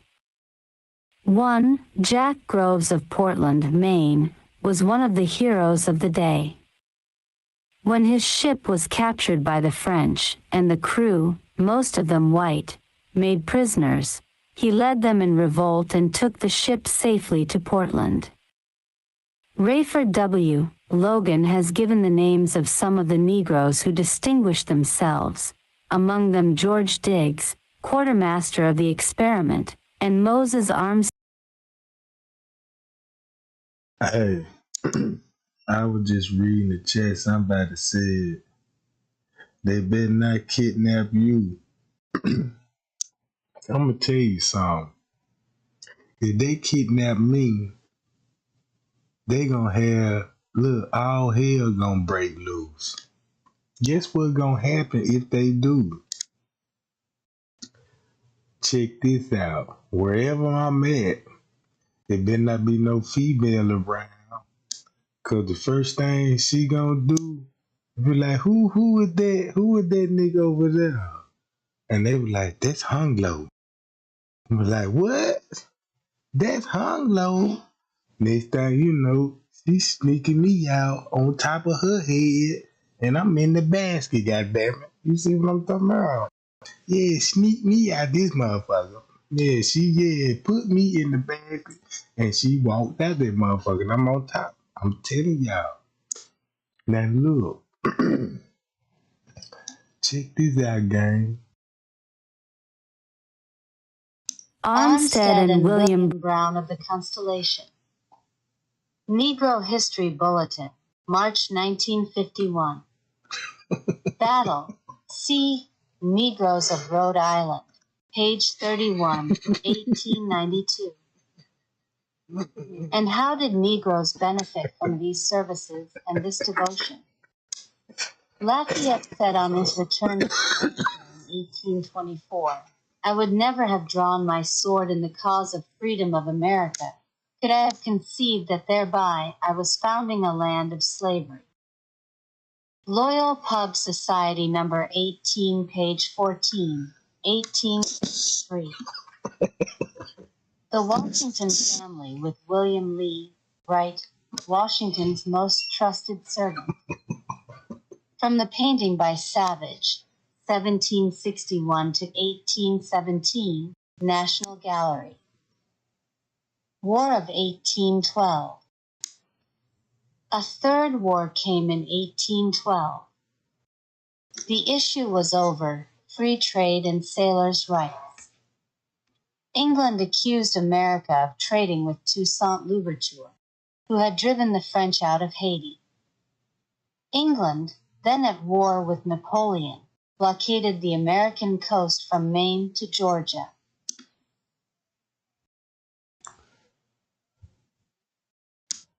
Now hold on. Now I was just paying attention, and I'm looking at George Washington. Man, y'all see how that nigga got his legs kicked up, man? No, he with the shit. That nigga got on some tights.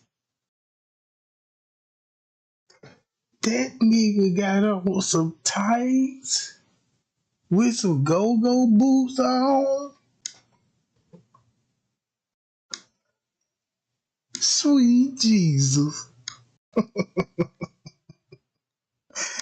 Yeah, you know he hot and ready. You know, then he got a wish wig too.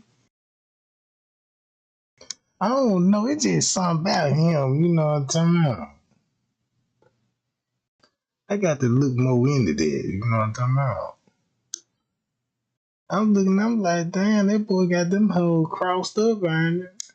I wanna know, is he a thunderbolt?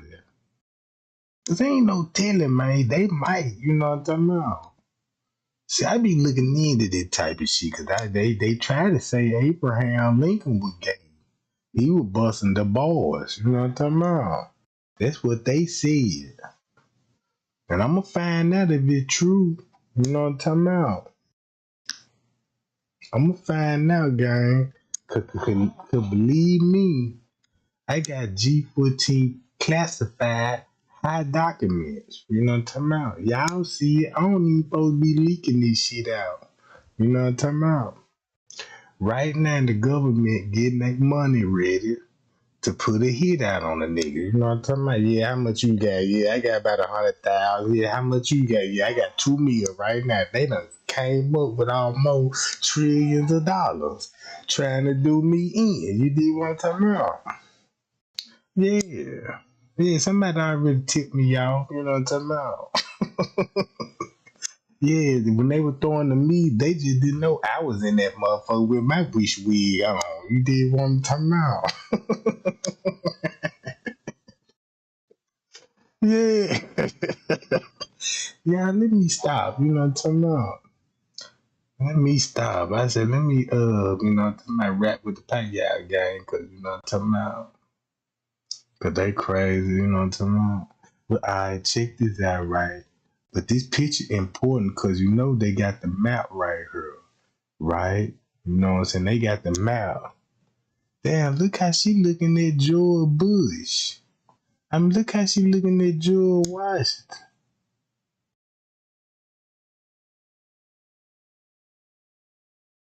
Yeah, buddy. I see why, if that's his old lady, I see why they cheat. Cause they gotta be. She look like George Bush with a wish wig on. You know what I'm talking about?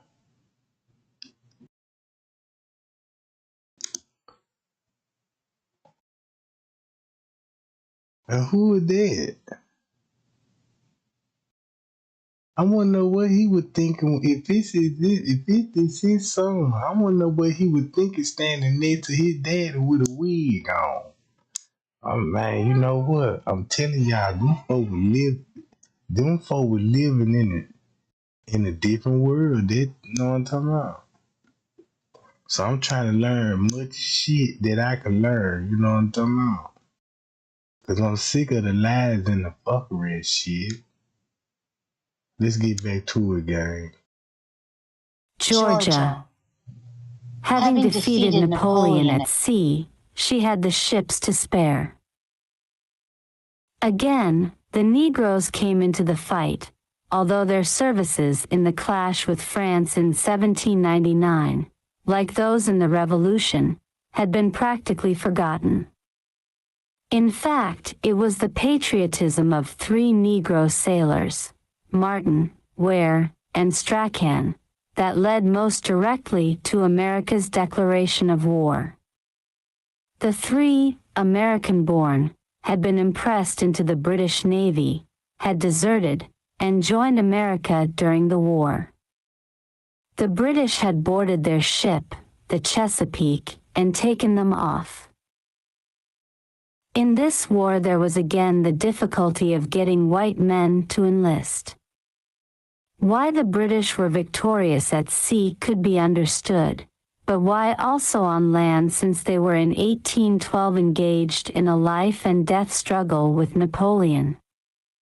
Negroes were accepted gladly now, and regiments of them were at once provided for. America, at the start of the war, invaded Canada. The British not only drove them out. What you said, Trezell Hall, Trezulia, I don't know how to pronounce your name, but you said Georgia, Martha Washington had no children together. So that explains it all, damn. That explains it all then. If that's true, if they didn't have no kids, that's why he's sitting like that.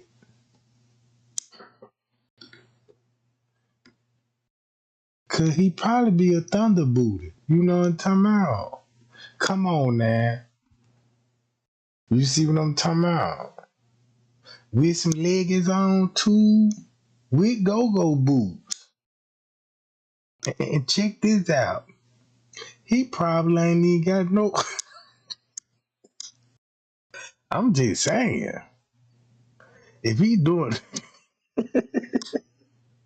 if he doing it like that, goddamn, he probably ain't got no job. He probably ain't,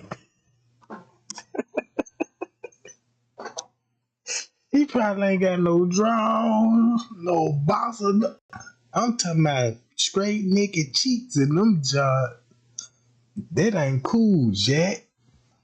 That's real talk, man. You, I guess he was cool back in those days. But I'm just saying, let me ask y'all lady this. You know what I'm talking about? Would y'all date a man that got a swag like this? Cause he shy in the motherfucker, man. You know what I'm talking about? That boy got the big boy crushed velvet goddamn blazer jacket on. You know what I'm talking about? I wanna know what color leggings them is. You know what I'm talking about? Yeah, they could be green. You know what I'm saying? They could be money green, goddamn. You know what I'm talking about? Shit. Y'all wouldn't date no nigga in leggings? Yeah, that's a lie. Y'all got them niggas in skinny jeans. Go to the gym. They wearing them in there.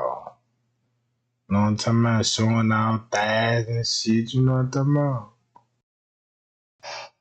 I couldn't stand next to a bodybuilder.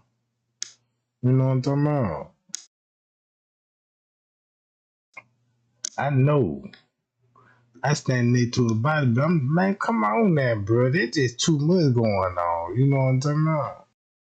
All swole up, veins popping. You know what I'm talking about? And then they always got a big ass jug of power juice. Yeah, what you doing? Yeah, I'm juicing, man. I need my pre-workout. What the fuck you got going on? That's why your head big as hell, nigga. Read the little bars on that label. That motherfucker said, nigga, size effect, your head gonna be swole like a motherfucker. Nigga, no wonder why your jaw was fat.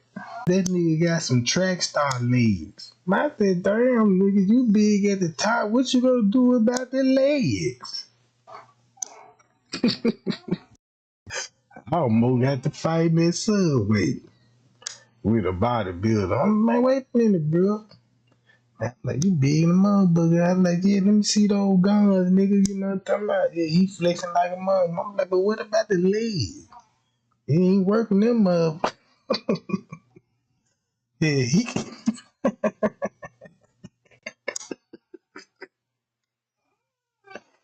he want to throw blows now. You know what I'm talking about? Cause I got on that boy Lee. I'm like, you thin the mother, you feel like you can run track and these motherfuckers.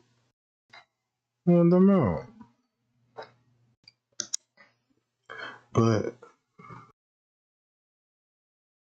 see, look, skinny jeans just a setup. I call them setup jeans.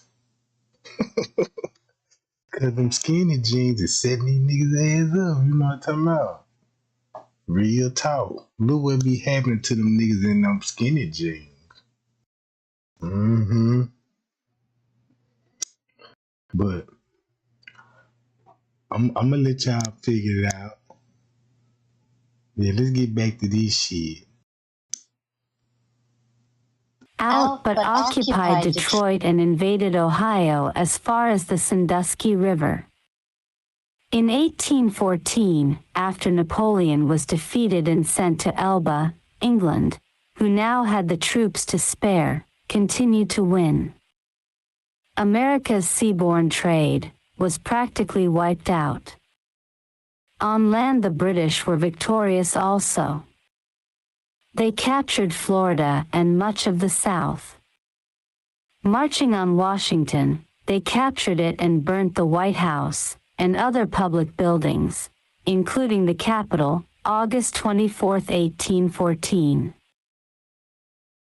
Single American ships won a few brilliant victories at sea, but what brought about peace were chiefly victories on the Great Lakes. Much of the credit for this was due to the Negroes. Some crews had as many as one Negro to every 5 whites. Commodore Perry, chief hero of these battles, had the greatest difficulty getting men. Once when Chauncey sent him reinforcements, he complained, "The men that came are a motley set, blacks, soldiers, and boys. I cannot think you saw them after they were selected." I am, however, pleased to see anything in the shape of a man. Mackenzie's Life of Perry, Volume 1, pages 165-6. Chauncey replied, "I regret that you are not pleased with the men sent you by Messrs. Champlain and Forrest, for, to my knowledge, a part of them are not surpassed by any seamen we have in the fleets, and I have yet to learn that the color of the skin, or the cut and trimmings of the coat, can affect a man's qualifications. I have nearly 50 blacks on board this ship, and many of them are among my best men. These blacks fought so well at the Battle of Lake Erie, that Perry changed his mind." Perry's closest friend was a Negro, Hannibal Collins, who commanded his barge at Lake Erie. After the defeat of the British squadron under Captain Barclay by Perry, Chauncey says that when Barclay was brought a prisoner aboard the Niagara, and saw the sickly, partly colored beings around him, an expression of chagrin escaped him at having been conquered by them. Usher Parsons, a naval surgeon, wrote, "The white and colored men messed together. There seemed to be an entire absence of prejudice against the blacks as messmates of the crew." What I have said applies to the crews of the other ships that sailed in squadrons. When Captain Lawrence arrived in New York with his men after his victory over the Peacock, all received a joyous welcome and were feted at the Park Hotel. A news report of the affair said a full half of the men were Negroes. Battle of Lake Erie. Commander of his barge was Hannibal Collins. Battle of Lake Champlain, War of 1812. Matthew, Perry's younger brother, also had Negroes under him. He had many on his ships when he went to Japan. In his parade through Tokyo, he had 2 blacks of magnificent build to walk on either side of him. Perry, M.C., Narrative of an Expedition to the China Seas and Japan in 1852, page 255. 1856. America's most brilliant victory in this war came at New Orleans. The British, having captured Florida, intended that city as their next prize. To Andrew Jackson, assigned to its defense, it all seemed a forlorn hope. Against the large and well-trained British forces, he had I'm noticing a pattern here. I'm noticing that all the president that's on the money was involved in these wars. Cause look, you got Andrew Jackson, George Washington, right? We're gonna have to look up Andrew Jackson too, y'all, since he on the money. You gotta think about why they the reason they own the current dollar bill in the United States, right? So I'm thinking about that, right? Then you gotta think about Benjamin Franklin. You know he a master mason. So I'm thinking about history, like, you know what I'm talking about?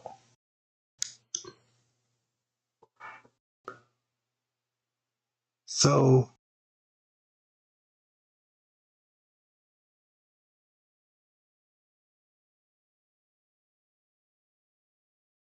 look, Less than 3,000 men, white.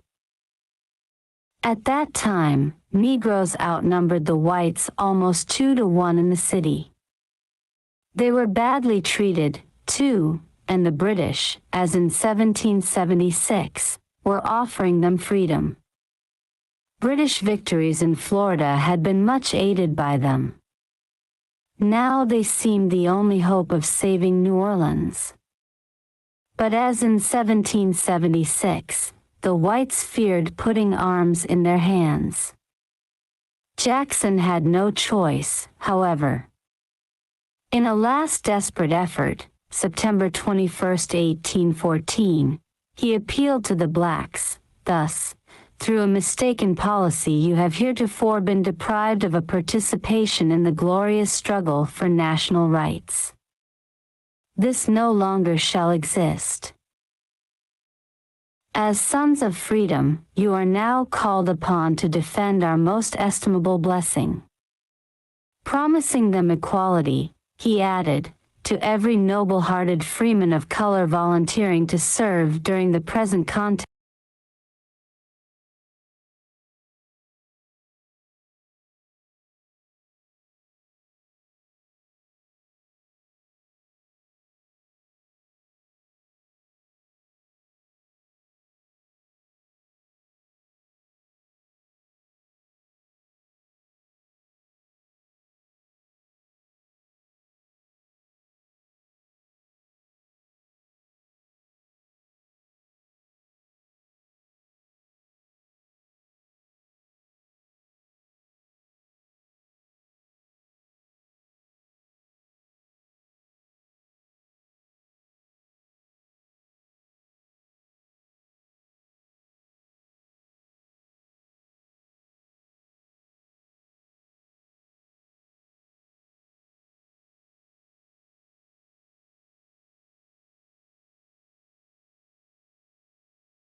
now look, now check this out. Now y'all see this? Now look, this finna tell you really what's going on with the Confederate flag, right? With the slave and shackles, chains. Now look what they got. Cotton, tobacco, sugar. And look at all these utensils they got. This in the coats of arms. You see what show on this side? And look what it show on his side. Right? And keep this in mind. I didn't even know this, that people actually started wearing shoes going on in 1900s. I didn't know that with black people, because I didn't even know, gang, that the slaves, that even some of the people that was free, they'll go and buy a suit, an outfit, and put that on and walk around bare feet in a fresh ass suit. I didn't even know that. I seen pictures of it. I'm gonna look for it when I get a chance to. But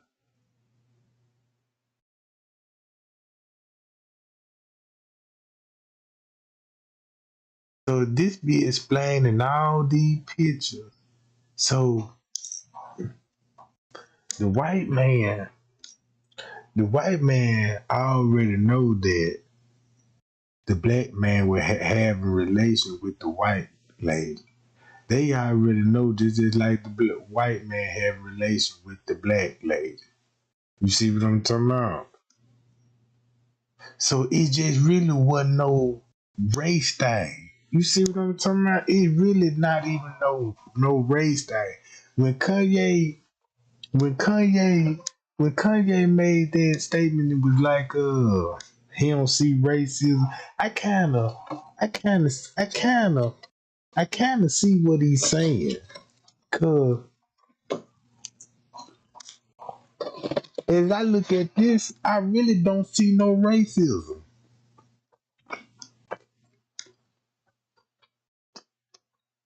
All this was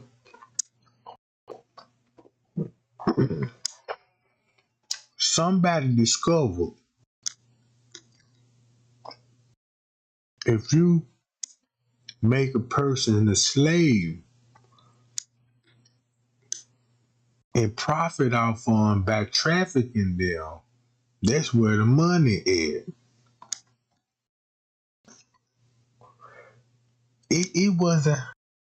It wasn't like they go a black man, let's go get him, like they were showing in these slave movies. Some of these people were prisoner of war. You know what I'm saying? Some of these people were kidnappers, and some people was tricked. You see what I'm saying?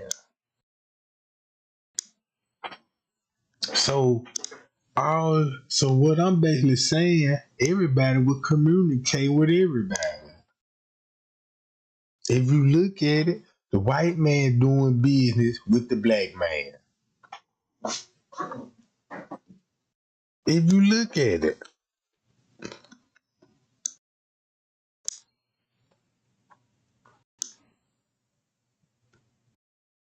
So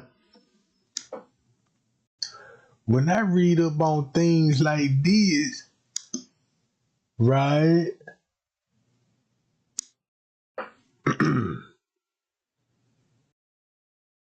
Hold on, y'all. Abraham Lincoln being used to frighten Negroes in the South. What?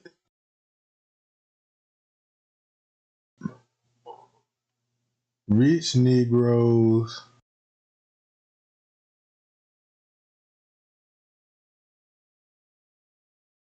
Well, let me see that.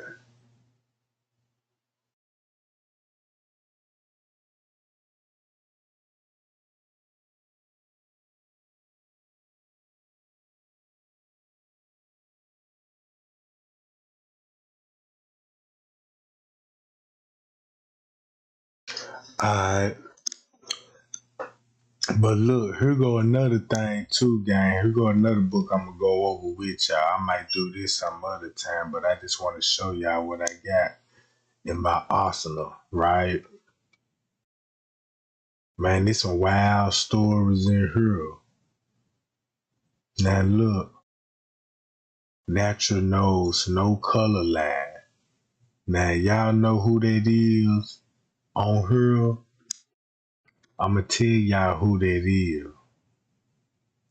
It's supposed to be Queen Charlotte right there. Charlotte Sophia or something like that. She a black lady, but I think she mixed though. She mixed. So once you go in the table lines, it tells you about interracial.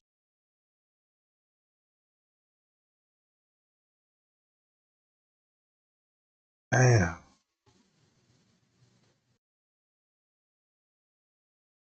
Yeah, these the Negroes in Rome.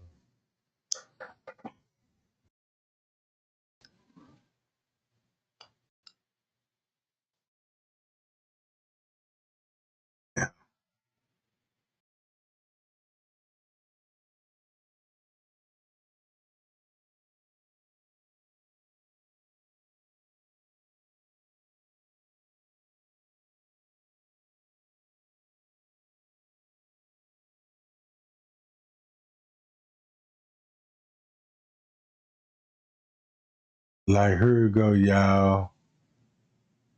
If y'all can see this.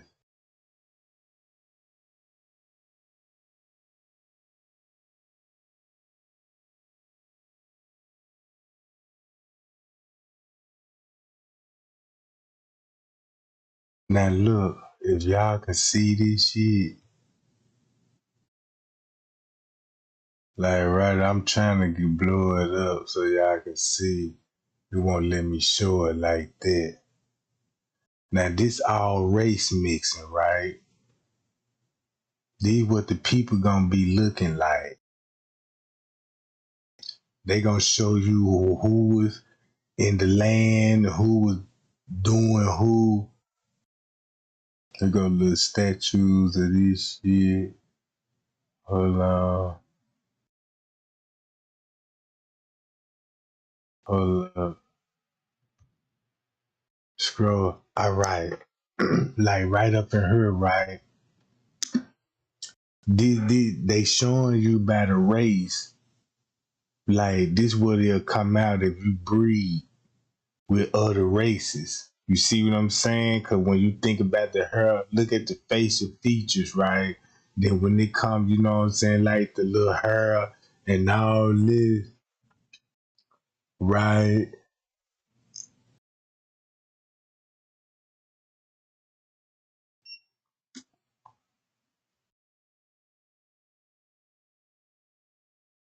See, look, I can't even just really just. I need to show this jump one page at a time, like this. That's better. Now y'all see that, right?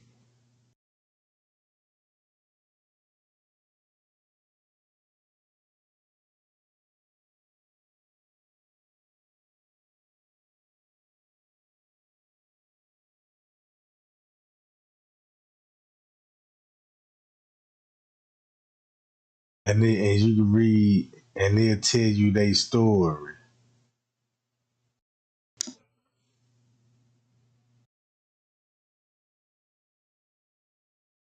But man, I'm talking about they got some. Hold on. The dark brown color present black spot. He said, recall of the Negro origins of the Japan. Hold on. So this when they were mixing with the Japan, right? I kind of see the resemblance right up in there. Here go a girl in China. You know, this her mixture. You know what I'm talking about? That's what it look like.